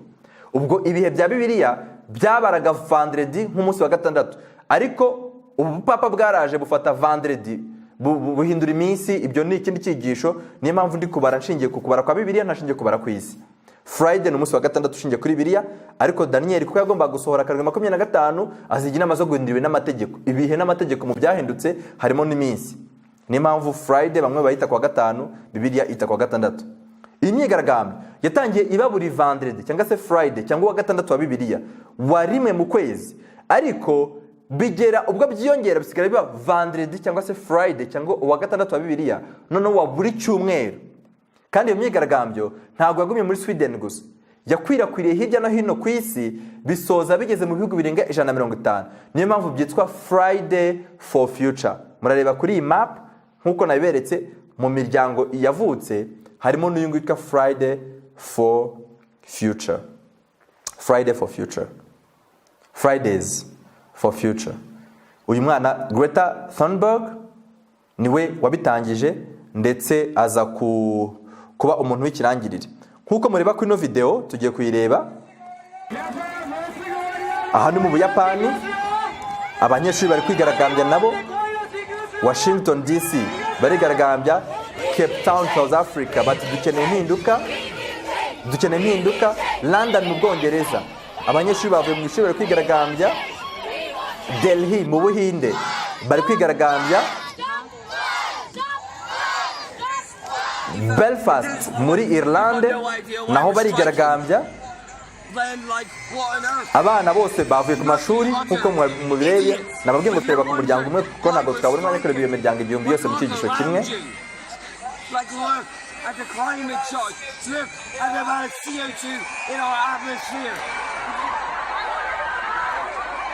Abanyeshuri bavuga yuko bakeneye kwitabwaho. Sydney muri Australia, Helsinki muri Finlande, Helsinki muri Finlande, Genoa mu Butaliyani,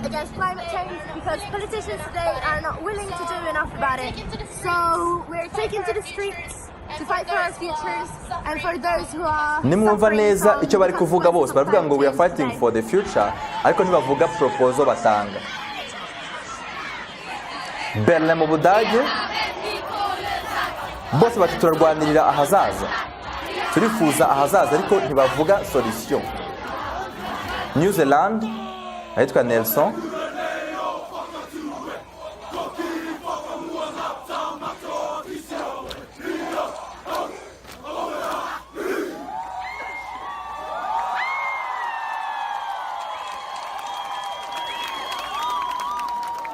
kino kinyamakuru cya The Guardian cyabishyizeho. Ntabwo imyigaragambyo yagumye gusa muri 2018, yakomeje irakomeza igera ubwo igeza tariki 20 z'ukwezi kwa 9 no ahateguye icyitwa Global Climate Strike, cyangwa se imyigaragambyo igomba guhurizwa ku isi yose igakorerwa ahantu hose icyarimwe, bitewe nuko hari inama ya UN yari iri kuba muri uyu mwaka ejo bundi tariki 20 na tariki 27 z'ukwezi kwa 9. Niyo minsi ibiri nibwo agomba kubaho icyitwa Global Climate Strike, nkuko biri kuri website yabo yitwa globalclimatestrike.net.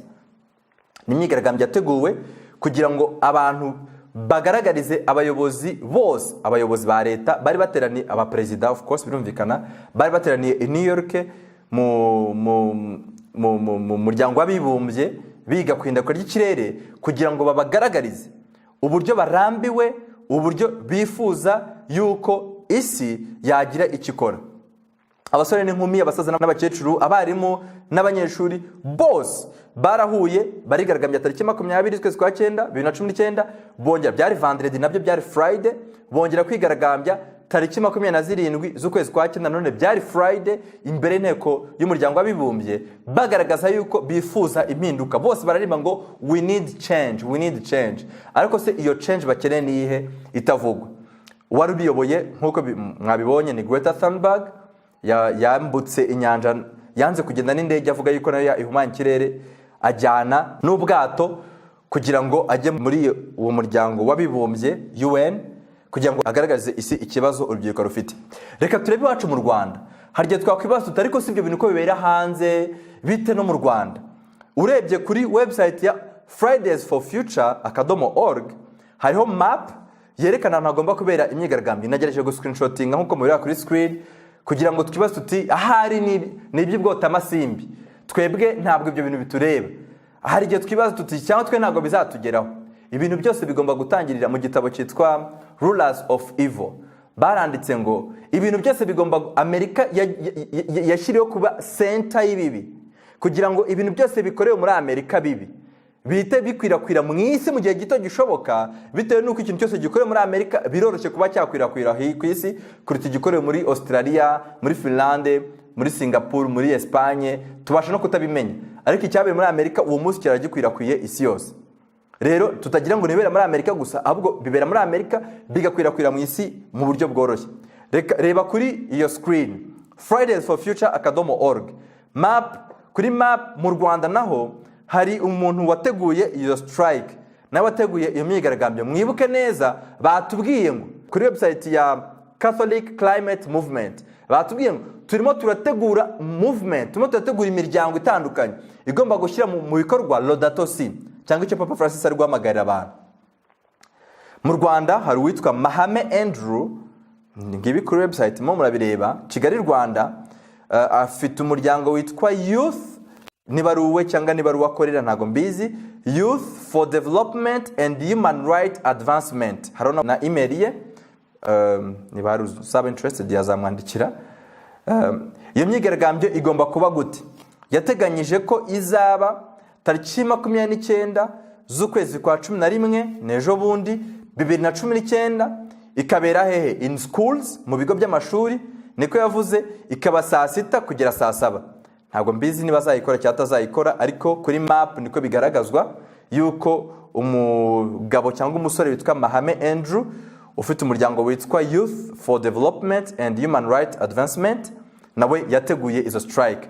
Murumva yuko ntabwo ari ibya Papa Francis mu mutwe we gusa, ntabwo ari ibya Barack Obama asaba abanyapolitiki gusa, ahubwo hari abantu benshi biteguye gushyira mu bikorwa nkuko nabibabwiye babizi cyangwa batabizi imigambi yanditswe muri Laudato Si igendere kwerereza isabato y'ikinyoma ariyo cyumweru nko twayibonye mu ngingo 237.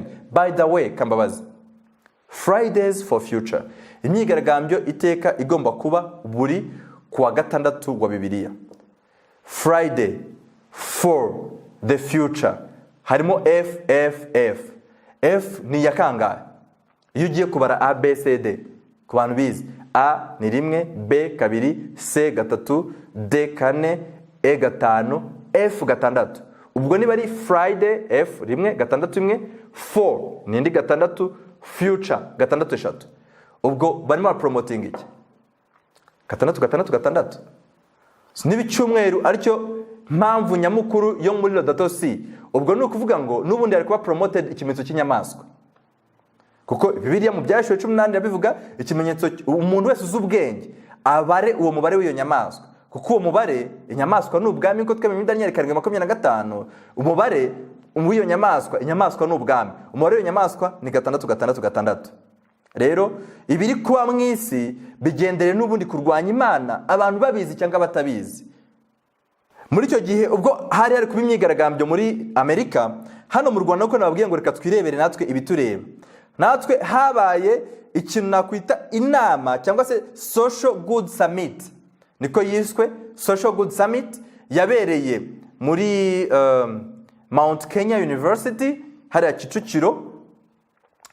Ni inama yahuje abayobozi batandukanye, byaba ari ministeri zita ku bidukikije hano mu Rwanda ndetse n'ibiza, ndetse harimo na UNDP nayo yari ifite ibikorwa bikomeye mo aho ngaho. mu bantu babashije kuvuga muri iyo nama yabereye muri ngibi byanditswe ku kinyamakuru cyitwa The New Times .org, byanditswe n'uwitwa Emmanuel Kome Mugisha.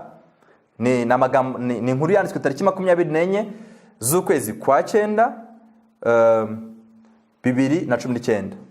So urumva ko ni muri iyo week n'ubundi ya tariki 20 kugera kuri 27 z'ukwezi kwa 9 ubwo hari kuba inama i New York. Hano mu Rwanda byagenze gute? Uwitwa Grace Ineza ni umukobwa ufite imyaka 23 cyangwa n'uri mudamu ambabarire, ni sexe feminine nicyo ndi kuvuga. Grace Ineza afite imyaka 23 yashinze umuryango witwa Green Fighters. We yatangiye gukora bya bindi twabonye mu bisubizo bitandatu bitangwa, harimo icyitwa recycling. We yavuze ko yatangiye gukora recycling kandi ni umukobwa umaze kubona ibihembo byinshi bitandukanye bijyanye ku rwego mpuzamahanga. Urebye kuri icyo kinyamakuru cya The New Times bijyanye nuko yita ku bidukikije, yita ku kurwanya ihindagurika ry'ikirere. Uwitwa Olivier Mbera ni managing director, ni umuyobozi mukuru w'ikigo cyitwa Envirosave. Ni ikigo cyita n'ubundi kwita ku bidukikije ariko bakoresheje ikoranabuhanga. We yaravuze ngo kwita ku bidukikije climate control needs collective measure and actions. Niko yavuze, ni umupanelist yari ari ku imbere mu bayoboye ibiganiro. Yaravuze ngo kwita ku bidukikije bikeneye imyanzuro ndetse n'ibikorwa biri collective bihuriweho n'abantu benshi. Mwibuke papa agisohora inyandiko, Perezida Obama yaravuze ngo Papa Francis akeneye ko tugenza gute, tuza tukihuriza hamwe kugira ngo tugire uko dushyira mu bikorwa ibijyanye n'inama atanga cyangwa se n'umurongo atanga muri Laudato Si. Uwitwa Queen Ishimwe muri icyo kinyamakuru The New Times ni umunyeshuri icyo gihe yigaga, ariko ni mu kwezi gushize peut-être ko n'ubari hakiga mu mwaka wa mbere muri business management aho muri Mount Kenya. Yabwiye ikinyamakuru cya The New Times ko agiye kubwira isi ndetse agiye gufata inama zose bahawe akazibwira abandi kandi agatangira gushyira mu bikorwa we n'umuryango we iherezo ku bijyanye no gutwika ibishingwe. Yaravuze ngo I'm going to put an end to burning waste. Greta Thunberg rero murumva ntago yamotivye abantu bo muri Sweden gusa, ahubwo bisa yuko ibaze niba no mu Rwanda twe turi motivated. Ntabwo kwita ku bidukikije ari ikintu kibi, nkuko nabibabwiye. Imana ire mu muntu mu itangiriro igice cya mbere yaramubwiye ngo imuhaye isi kugira ngo ahingire ibirimo agenze gute, ayirinde. Kuyirinda bisobanuye kuyitaho. Yitagaho icya mbere itaragerwamo n'ibyo bintu byose. Kwita ku bidukikije si ikibazo, ntabwo ari ikibazo pe, ahubwo ikibazo ni iki cyihishe inyuma yo kwita ku ihindagurika ry'ikirere. Greta Thunberg, reka turebe ijambo yavugiye muri uwo muryango w'abibumbye yitaga ku mpinduka, avuga ku mpinduka zigiye kuza twabishaka tutabishaka. Ikinyamakuru cya The Guardian. My message is that we'll be watching you. Ubutumwa bwanjye nuko tubahanze amaso.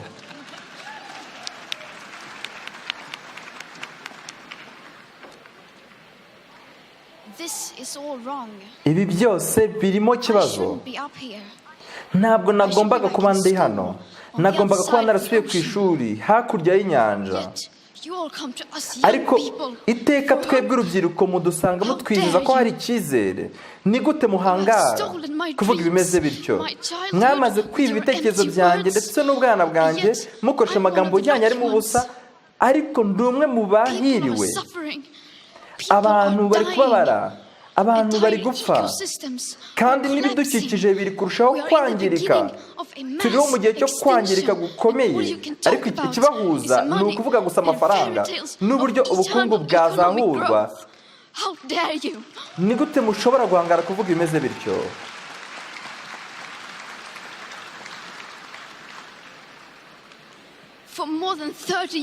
Mu myaka irenga 30 siyansi yagaragaje ikibazo gihari. Ni gute muhangara kucyima amaso ariko mukaza hano muvuga ko muri gukora ibihagije, ariko mu bigaragara hakaba hatariho politiki cyangwa se ibikorwa bikemura icyo kibazo. Muvuga ko mutwumva kandi ko namwe mubona ko hari icyihutirwa. Gusa utitaye ku buryo bibabaje ndetse no ku burakari mfite, ntabwo nshaka kwizera ibyo muvuga, kuko iyo muza kuba mwaratwumvise ariko mukaba mukomeje kunanirwa kugira ibyo mushyira mu bikorwa, hazabaho ibihe bibi kurushaho, kandi ibyo sinshaka kubyizera. The popular idea of cutting our igitekerezo cyabaye gikwira cy'uko imyuka yoherezwa mu kirere ikwiriye kugabanywa 50% mu myaka 10 biduha amahirwe 50 gusa yo kuba munsi y'igipimo cya dogere 1.5 ndetse n'ingaruka zo gushyiraho uburyo bwo guhangana n'ihindagurika ariko noneho mu buryo rigenzurwa n'abantu iyo 50% hari kuri mwebwe nta kibatwaye ariko iyo ni imibare gusa ntabwo yabariwemo n'izindi ngingo z'ingenzi zirimo uburyo bwiyongere bw'ubushyuhe buturuka ku myuka ihumanya ndetse hagomba no kwitabwaho urubyiruko rwo mu kigero cyanjye ruhumanywa n'ibihumbi bya za toni nyinshi z'imyuka ya carbone yoherezwa mu kirere n'inganda zishingiye ku ikoranabuhanga. Iyo 50% muvuga twebwe ntabwo tuyemera kuko ari twe tuzagerwaho n'izo ngaruka. Kugira amahirwe angana 60% yo kuba ho turi munsi y'igipimo cya dogere 1.5 y'ubwiyongere bw'igipimo cy'ubushyuhe ni imibare yatanzwe na IPCC. Isi yohereje mu kirere gigatoni 220 z'imyuka ya carbone kugeza mu kwezi kwa mbere 2018. Uyu munsi iyo mibare yaramanutse igera gaho gato ya gigatoni 150. Ni gute mwahangara kuvuga ko ibi byakemuka mu gihe abantu bakomeje gukora mu buryo busanzwe kugeza ubu ingengo y'imari yo kurwanya imyuka ihumanya ikirere izaba yarangiye mu myaka 8 n'igice gusa.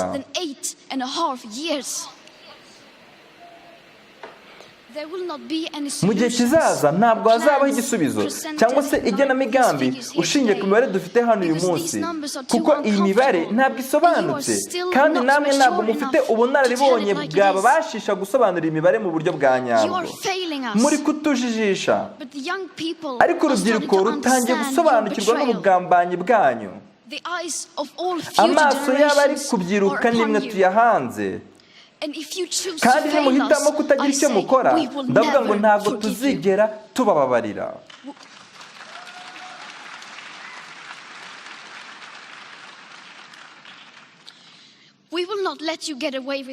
Ntabwo tuzatuma mukomeza gukikira ingingo. Uyu munsi ndetse kano kanya aha hantu niho duciye umurongo. Isi imaze gukanguka. Ubu impinduka ziraje mwabishaka cyangwa mutabishaka. Murakoze. Nkuko Greta tubibonye avuze ijambo rikomeye, murabona ko atinyutse guhangara abayobozi b'isi bose bari bateraniye i New York ejo bundi, ababwira ati ni gute mwahangara, how dare you, abahangara. None imbaraga azivana he? Niki kimumotiva? Ni iki yishingikirizaho cyangwa se ni iki kimusunika? Ni iki kimeze nka moteri iri muri we igomba gutuma yumva afite ubwo budahangarwa? Hano nakandi ka video gato cyane nako gasobanura aho akomora izo mbaraga. Reka nako tukarebe. Hi, my name is Greta. Muraho, nitwa Greta Thunberg. Ndi umuntu uharanira kurwanya ihindagurika ry'ikirere kandi ahuye na Papa Francis kandi yaraciye bugufi ndetse yatubwiye ko dukwiriye gukomeza gukora nk'uko dukora kandi ashyigikiye imyigaragambyo dukorera ku mashuri. Hari imyigaragambyo ikomeye izabera ku mashuri tariki 24 z'ukwa gatanu 2019 kandi tariki none izaba inahurirana na yubile yo kwizihiza Laudato Si. Ndahamagarira kwifatanya natwe mu myigaragambyo yo kurwanya ihindagurika ry'ikirere. Tuzajya mu mihanda myinshi kandi tuzarushaho kurwanira ahazaza hacu kugeza ubwo abanyapolitiki bazagira icyo bakora.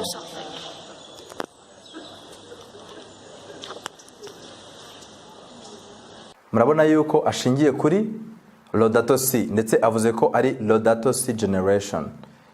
Tariki 24 z'ukwezi kwa gatanu ni munsi ni yubile ya Laudato Si kuko twabonye ko yasohotse tariki 25 z'ukwezi kwa gatanu 2015. Reka dukomeze. Hari abantu bamwe batatinya gufata Greta Thunberg noneho nk'umusimbura wa Yesu. Itorero rimwe ryo muri Swede kuri icyo kinyamakuru cyitwa christianpost.com cyavuze ko Greta Thunberg ari umusimbura wa Yesu Kristo. Kuki? Nuko bavuze bati agiye kuza kudukiza ibibazo by'isi, byane magambo n'umucunguzi, agiye gutanga igisubizo cy'isi kubijyanye n'ikibazo isi irimo irahura nacyo. Reka nongere mbibutse gato ibisubizo abanyasiyanse n'abayobozi ba politike batanga, ariko tubonye ko hiyongeremo indi ngingo imwe none ishingiye ku byamwuka. Bavuga ko gukoresha ibikoresho bya abantu badakwiriye gukoresha ibikoresho bya plastike. Ibyo rwose nibyo hari icyo byagabanya, abantu bagomba kugabanya kohereza imyuka mu kirere, ibyo ni byiza. Abantu bagomba gutera amashyamba, ibyo ni byiza kuko bagabanyuka biteza ikibazo. Abantu bagomba kugabanya imodoka zikoresha essence na mazutu ku isi, bagatangira gukora imodoka zikoresha imirasire, zikoresha umuriro. Natwe hano mu Rwanda ejo bundi barayimuritse, ibyo ni byiza, hari icyo byagabanya. Abantu bakavuga ko bakora ibishoboka byose bakareka gukoresha ibyuma bishyushya amazu n'ibyakonjesha, cyangwa se bagakora ibifite tekinoloji itangiza ikirere, gukora recycling, kongera kubyaza umusaruro ibyajugunywe, ibishingwe. Ndetse ingingo ya 7 tubonye ni uko Papa Francis muri Laudato Si arazanamo ingingo yitwa iki? Kuruhuka icyumweru. Ubwo rero mu isi hinjemo amahame abiri. Hari ihame ry'Abadventiste rivuga yuko umuntu wese baremwe n'Imana, kandi ikintu kitwibutsa ko Imana ari umuremyi n'iki? Ni itegeko rya 4, ni isabato. Greta Thunberg nawe akavuga ati reka Papa Francis ndi Laudato Si generation, ndi umwe mu bantu bashingiye kuri Laudato Si kugira ngo ngaragaze yuko isi yose igomba kugira icyo ikora, kandi icyo ikora ni gishingiye kuri Laudato Si. Kuri iyo foto murabona hari Greta Thunberg yahagaze imbere y'isi, ahaye isi yose ubutumwa ku myaka 16, ndetse hari na Ellen White Imana yahagurukije nawe afite imyaka 16. Ni ikintu gikomeye cyane. Umwe Imana yamuvugiyemo, undi avuze ko we abezinze kuri Laudato Si ya Pope Francis. Rero urahita monde. Isi ifite amahame abiri ayishyizwe imbere. Imana ishimwe. Nje ntago bimbabaza, ahubwo byaranshimishije ku giti cyanjye kubona isi yose iri kwita kuri bino bintu, igasa ndetse nayo iri gushyira ikinyoma imbere. Ahari bizatuma abantu none bahabona agaciro ndetse n'ukuri ku isabato nyakuri y'Imana. Reka tubaze Bibiliya. Twarebye amakuru, twarebye ibintu bitandukanye, ariko reka mu gusoza tubaze Bibiliya ngo ni iki Bibiliya ivuga ku ihindagurika ry'ikirere n'umwuka w'ubuhanuzi. Ni iki Bibiliya ibivuga? Bibiliya haba hari ikintu ivuga ku ihindagurika ry'ikirere.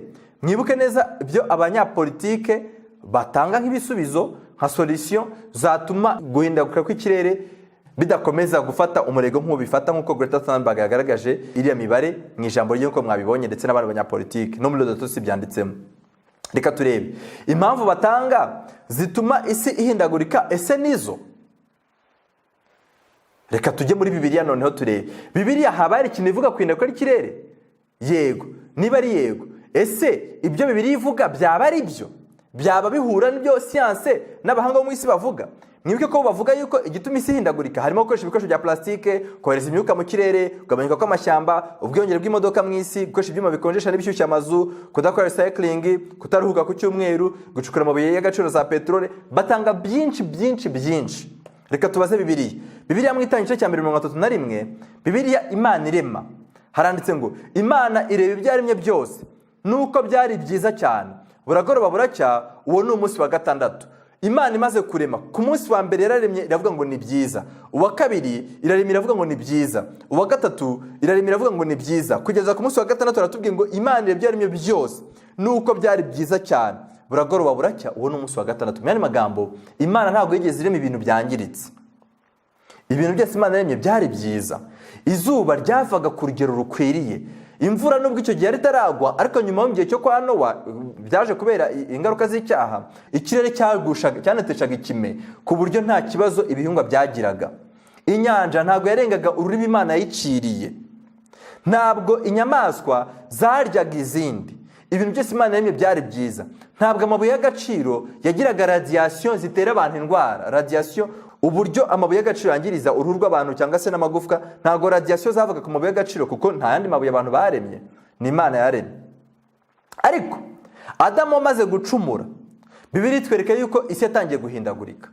Ubwo rero hano twashingiye kuri Bibiliya tugaragaza impamvu nyamukuru itandukanye n'impamvu abanyasiyanse ndetse n'abanyapolitike ndetse n'abanyamadini bose batanze zerekana icyitwindaguka ry'ikirere. Kuko Adamu amaze gucumura, Itangiriro 3:17-18, Bibiliya niki ivuga cyitwa ihindagurika ry'ikirere ryabayeho. Handitse ngo na Adamu Imana iramubwira iti, ubwo wumviye umugore wawe, kuko Imana yari yarabategetse mu Itangiriro 16 ngo nuko Imana iramutegeka iti, ku giti cyose cyo muri ngo byemeye kurya imbuto zacyo kushaka. Byari itegeko ry'Imana. Adamu yanze kumva itegeko ry'Imana, yumva itegeko ry'umugore. Na Adamu iramubwira iti, ubwo wumviye umugore wawe ukarya ku giti nakubujije ko utazakiryaho, uzaniye ubutaka kuvumwa. Ese yo ni climate change? Yego. Itangiriro 3, Adamu agikora icyaha, ubutaka bwahise butangira kugaragaza impinduka. Mu buhe buryo? Iminsi yose yo kubaho kwawe uzajya urya ibivuyemo ugombye kubihiruhira, buzajya bukumereramo imikeri n'ibitovu. Ibi Imana yarabiremye mu cyumweru kirema? Oya. Ubwo rero ubutaka butangiye kuzana imikeri n'ibitovu, kandi ntabwo Imana igeze igenza gute ibirema, kuko biratubwiye ngo Imana imaze kurema yabonye ibintu byose ari byiza. Itangira 1:3, ariko Itangiriro 3:14-18 Adamu yishe itegeko ry'Imana. Bibiri tubwiye yuko ubutaka bwatangiye kuzamukamo ibintu Imana itigeze irema. Iyo ni climate change, iyo ni ihindagurika ry'ibidukikije cyangwa se rishingiye ku ihindagurika ry'ikirere. Ikindi Imana yaramubwiye ngo gututubikana ko maso yawe niko kuzaguhesha iki? Umutsima. Ese umuntu atutubikana izuba ryavuye gahoro? Nta muntu ututubikana mu mvura ndabona. Kugira ngo tutubikane uko izuba riba ryatangiye kugira ubukana. Niba Imana byari byiza, ubwo izuba ryatangiye kwiyongera uhereye ubwo nibwo abantu batangiye gututubikana. Mu mbere tutubikanye na Adamu. Itangiriro 7:11. Reka turebe urundi rugero rwa kabiri. Aho hari ahambere hatwereka climate change cyangwa se impinduka ihinduka ry'ikirere cyangwa se ry'ibihe ku isi ryatangiranye na Adamu ubwo yicaga itegeko ry'Imana. Bavandimwe, niba abantu bo mu isi mu mpamvu batanga baterekanamo ku itegeko ry'Imana, ni ikimenyetso cyerekana yuko ni iby'ukuri koko impamvu batanga, nubwo ugiye kugenzuza siyansi bavuga ngo nizo, ariko ntabwo ari zo, kubera ko Adamu mbere yuko ubutaka bwavumwe hari imodoka zirimo zirohereza imyuka mu kirere. Ntekereza ko ntazari ziriho, nako ndabyizeye 100%. Ese hari imyuka ya oxygen yoherezwaga mu kirere? Ntayo. Ese Adamu yacukuraga peteroli? Oya. None haba hari impinduka zabayeho? Zarabaye. Zatewe n'iki? Nuko biri atubwiye ngo kuko wumviye umugore, aho kumvira itegeko rivuga ngo uzarya imbuto zo muri kino giti cyose, ariko imbuto z'igiti kimenyekanisha icyiza n'ikibi. Izo mbuto twarayibonye mu byigisho, muri no byigisho muzabirebe. Hari ikindi kitari igiti Imana yashyizeho, kandi icyo ngicyo ni itegeko rya 4 ryitwa isabato. Ni impamvu naberetse Greta Thunberg na Ellen White ku myaka 16 buri wese afite ubutumwa yashyiriye isi. Nicyo gihe turimo. Urugero rwa kabiri rwerekana ihindagurika ry'ikirere. Itangiriro 7:11-12. Murabizi mu gihe abantu bahindutse bamaze kuba babi cyane, twarabyize mu cyigisho turi kureba ku bya Nowa, turi kureba kuri Enoki. Muri ibyo byigisho muzabikurikire, twabonyemo ukuntu Enoki yajyaga ajya kubwiriza abantu mbere ko umwuzure uza, kandi umwuzure mu gihe cya Nowa ushushanya imperuka mu isi yacu. Mu mwaka wa 600 w'ubukuru bwa Nowa, Itangiriro 7:11-12, Imana yari yavuze ko hazaza imvura. Reka turebe ukuntu iyo mvura yaguye. Mu mwaka 600 w'ubukuru bwa Nowa, mu kwezi kwa 2 ku munsi wa 17, amasoko y'ikuzimu yose arazibuka, imigomero yo mu ijuru yose iragomororwa, imvura imara iminsi 40 igwa mu isi ku manywa na nijoro. Imvura yaguye iminsi ngahe? Iminsi 40 ryari? Amanywa na nijoro. Amazi aturuka he? Aturuka hejuru, anaturuka hehe? Hasi. Iyo ni climate change? Yego. Itewe nuko abantu bohereje imyuka mu kirere?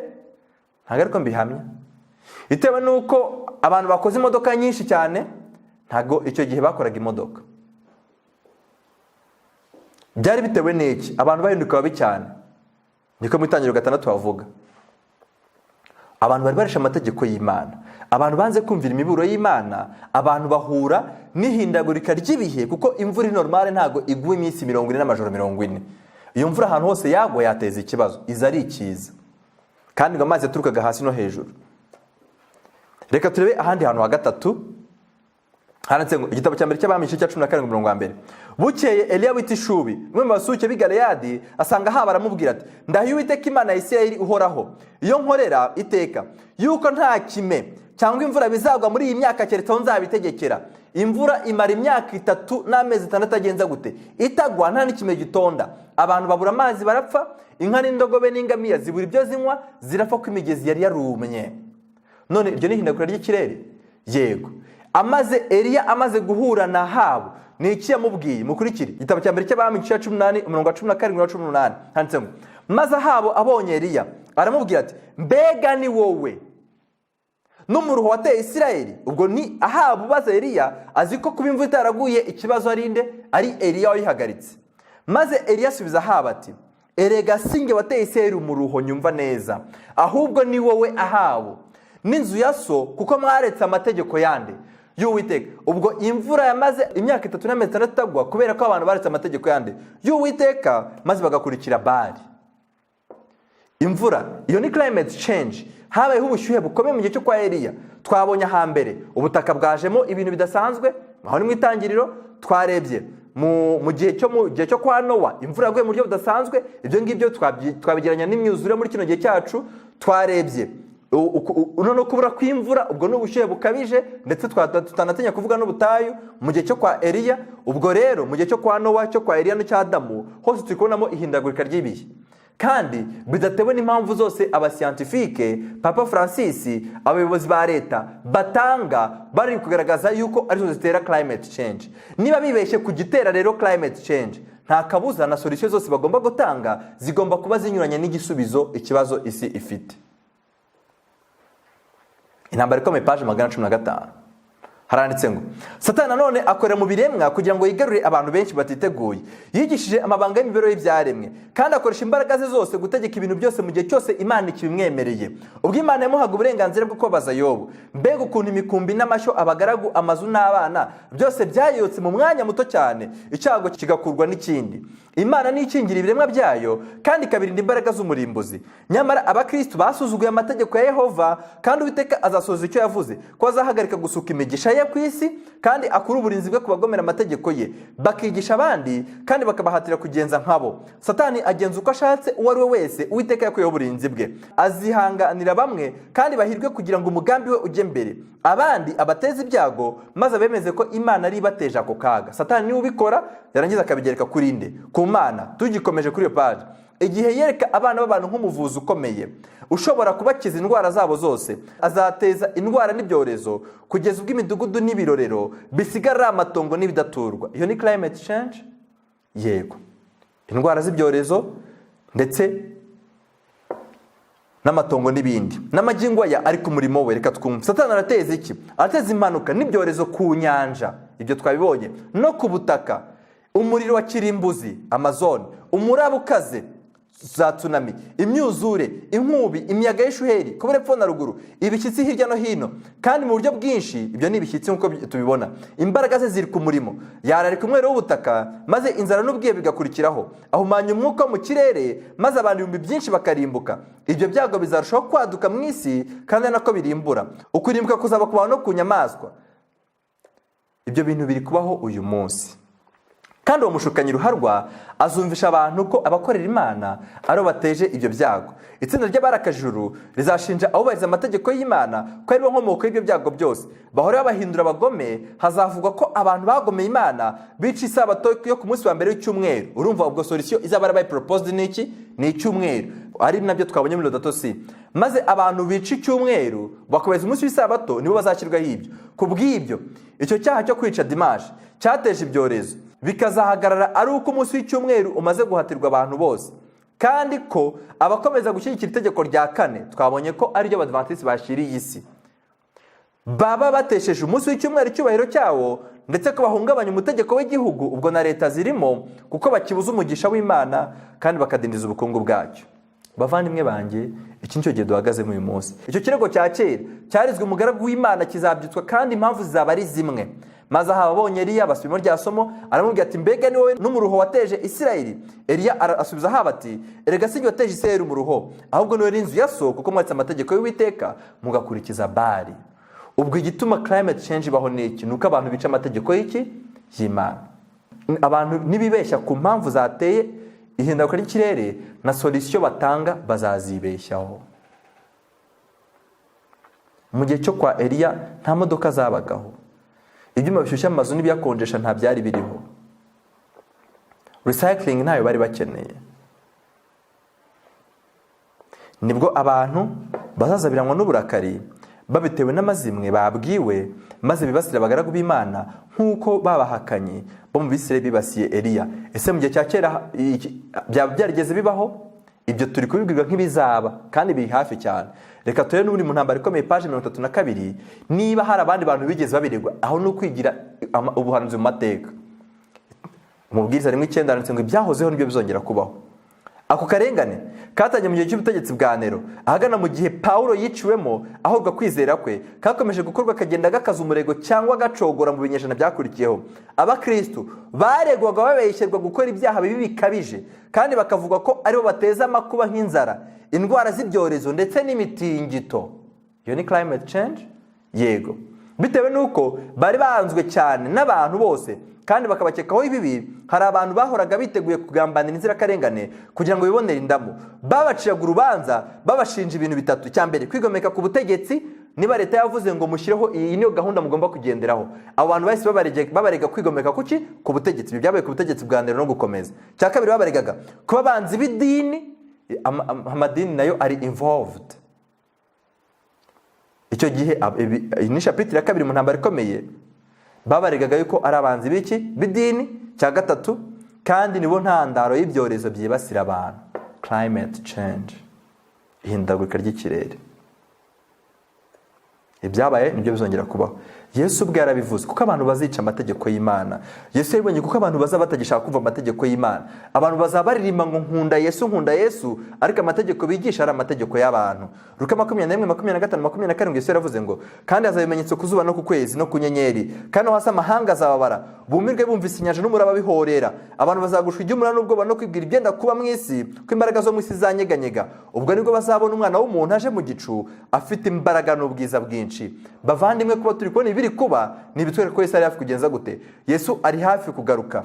Papa Francis ntabwo yarekeye aho, ahubwo yashyizeho ikindi kintu ari guhamagara abantu kizaba ejo bundi tariki 14 z'ukwezi kwa gatanu muri 2020. Ari ubwo yahamagariye abantu ko bireba ku kintu cy'amakuru cyitwa Cracks. Yahamagariye abantu baranditse ngo Pop to launch Global Educational Pact next year. Umwaka utaha tariki 14 z'ukwezi kwa gatanu, Papa Francis none yahamagariye abayobozi b'isi nanone n'abayobozi b'amadini kugira ngo baze none bige uburyo bakwigisha abantu gushyira mu bikorwa n'ubundi ingingo ziri muri Laudato Si. Ni video mwazareba, irahari kuri internet. Papa Francis arabahamagara kandi abwira abantu yuko uwo munsi bagomba kuzahurira i Roma kugira n'ubundi bige ukuntu Laudato Si yakwigishwa kandi gashyirwa mu bikorwa. Kuki Papa Francis ya propose tariki 14 akayita yuko ariyo yubire ya Laudato Si, kandi twabonye ko Laudato Si yasohotse tariki 25 z'ukwezi kwa gatanu. Nuko constitution, itegeko nshinga rya Leta Zunze za Amerika rijya gushyirwaho. Inama yahuye tariki 14 z'ukwezi kwa gatanu. Abantu basanga ni bake cyane, barangije baravuga ngo reka postponing, reka twimuye itariki tushyire tariki 25 z'ukwezi kwa gatanu kugira ngo twemeze yuko George Washington aba perezida wa mbere ugomba kuyobora Leta Zunze za Amerika mu cya 780. Rero mu cya 787 cyangwa 8 muri iyo myaka. Rero constitution icyo gihe yatowe, Papa Francis arabihuza ni date atari uko ayobewe yuko Laudato Si yasohotse tariki 24 z'ukwezi kwa gatanu, ahubwo arabizi neza, ahubwo kuba yarabihuje iyo ahari bifitanye isano na constitution Leta Zunze za Amerika. Dusoza rero, bavandimwe, nkuko twabibonye, icyateye climate change muri Bibiliya, icyagiye gituma ibihe bihindagurika, nuko abantu bari baretse amategeko y'Imana. Isomo dusorejeho, isomo riboneka muri Yesaya igice cya 24:5-6. Haranditse ngo, kandi isi ihumanijwe n'abaturage bayo kuko bishe amategeko. Igituma abantu isi ihumanye nuko abantu bishe iki? Amategeko y'Imana. Mu gihe cya Yesu abantu bakundaga amategeko, banga Yesu. Mu gihe cy'iminsi y'imperuka turimo, abantu bavuga ko bakunda Yesu ariko ntibashaka kumva amategeko ye. Harimo itegeko rikomeye, ari ryo tegeko ry'Isabato. Amagambo ari mu gitabo cyitwa Umurimo wa Gikristo, baranditse ngo page 49, ni chapitre ya 4 muri kino gitabo gishyashya, ni page 49, gitabo cy'itorero. Naho mu gitabo cyasobanuwe n'abagorozi ni page ya 65. Muri kino gitabo cy'itorero ni page ya 49, niho ngiye gusoma. Haranditse ngo, ni chapitre ya 4 yitwa isi umukozi w'umukristo ahanganye nayo. Page ya 49 ni nayo magambo atangira hejuru ku isi bivuga ngo mwuka w'Imana ubuza imiyaga guhuha agenda kurwa mu isi. N'amagambo akomeye muyumve. Na n'uyu munsi mwuka w'Imana ubuza abantu gusoza ibigambi yabo ari gukurwa mu isi. Imiyaga ikomeye, umugaru, ishuheri, inkongi z'umuriro n'imyuzure, ibiza bitera mu nyanja no ku butaka, byose biragenda bisimburana mu buryo bwihuse. Ibyo turi kubona ari byo bigenda byitwa ihindagurika ry'ibihe cyangwa ihindagurika ry'ikirere. Abahanga cyangwa abanyasiyansi bashaka uburyo babisobanura basobanura ibi. Ibimenyetso ni byinshi aha tuzengurutse, kandi byose bitubwira yuko umwana w'Imana yegereje, ari hafi kuza. Mbese umuntu yavuga ko hari ikindi kintu bicurera usibye iyo mpamvu nyayo? Abantu ntibabasha kubona marayika ubuza imiyaga ine guhuha mu isi kugira ngo imbata z'Imana zimare gushyirwaho ikimenyetso. Nyamara igihe Imana izaba ibwiye abamarayika kurekura imiyaga, ni ukuvuga ngo abantu bamaze gushyiraho ikimenyetso, bizagenda gute? Hazabaho kunyeganyega mu buryo burenze ubw'ikaramu ibasha kubyandikamo. Ubwo rero ntabwo turabona. Iryo jambo nasorezaho. Reka abantu b'Imana bamare gushyirwaho ikimenyetso. Ntabwo ibizaba kuri iyi si ikaramu ibasha kugenza gute? Kubyandika. Ibindi binyamakuru byose twasomye niba bibasha kwandika ibyo turi kubona uyu munsi. Abantu b'Imana uyu munsi imiyaga iracyafashwe. Imana iri gushyira ikimenyetso ku bantu. Icyo kimenyetso nta kindi ni ukwezwa kw'imibereho, twamara kwezwa imibereho yacu dufitanye isano na Kristo, tukaruhuka isabato y'ukuri. Umunsi wa karindwi Imana ije igaha umugisha nk'ikimenyetso kigaragara cy'Imana nk'uko byanditse muri Bibiliya mu bice byinshi abarimo kuva ndetse no muri Ezekiyeli. Bavandimwe, isi yumajwe n'abaturage bayo ko bisha amategeko y'Imana, ko bari kwica isabato yera y'Uwiteka, bagahindura ibyategetswe, bakica isezerano ridakuka. Enoki yari afitanye isezerano n'Imana, twari mu isezerano n'amategeko. Nicyo gitumye abaturage b'isi batwikwa hagasigara bake. Imana idufashe kugira ngo twekwe umugabane w'abari kwica amategeko y'Imana kugira ngo isi hindagurike, ahubwo tube umugabane wabumvira amategeko y'Imana kugira ngo barinde isi iryo hindagurika. Kuko nyuma yo gushyirwaho ikimenyetso isi izahura n'ibintu ikaramu itabasha kwandika. Ntabwo ahazaza nubwo solution abantu bari gutanga zizigera zikemura ikibazo cy'isi, ahubwo abantu bari gushyirwaho ikimenyetso isi izahura n'ibintu ikaramu itabasha kugenza gute? Kwandika. Imana idufashe kugira ngo tube mu ruhande rwayo mu izina rya Yesu. Reka dusenge Imana. Mana yacu turagushimiye cyane, izina ryawe rihabwe icyubahiro. Uvugana natwe mu ijambo ryawe, utwetse icyo tugomba gukora mu gihe nk'iki. Uduhe guhitamo umugabane mwiza, uduhe guhagarara mu ruhande rukwiriye, udufashe kugira ngo twe kuyobywa n'imigambi y'isi nk'uko tubibonye. Ab'isi bari kwibeshya kuri gitera, bigatuma n'impamvu ndetse na solution batanga zitabazo. Ijambo ryawe riduhishuriye ukuri ko kiri gutera ihindagurika ry'ibihe. Nta kindi nuko abantu bisha amategeko yawe. None dore na solution bari gushyiraho n'ubundi ni amategeko y'abantu, ni icyumweru cyashyizweho n'abantu, aho kwerereza isabato yawe y'ukuri washyizeho kugira ngo twite ku bidukikije. Turakwinginze ngo uduhe guhagarara mu mugabane ukwiye, uduhe komatana nawe, uduhe kugendana nawe, tujyane isezerano nawe, dutangire urugendo, kandi utubashishe gushyirwaho ikimenyetso mu gihe bigishoboka. Dusabye Imana Data mu izina rya Yesu. Amen.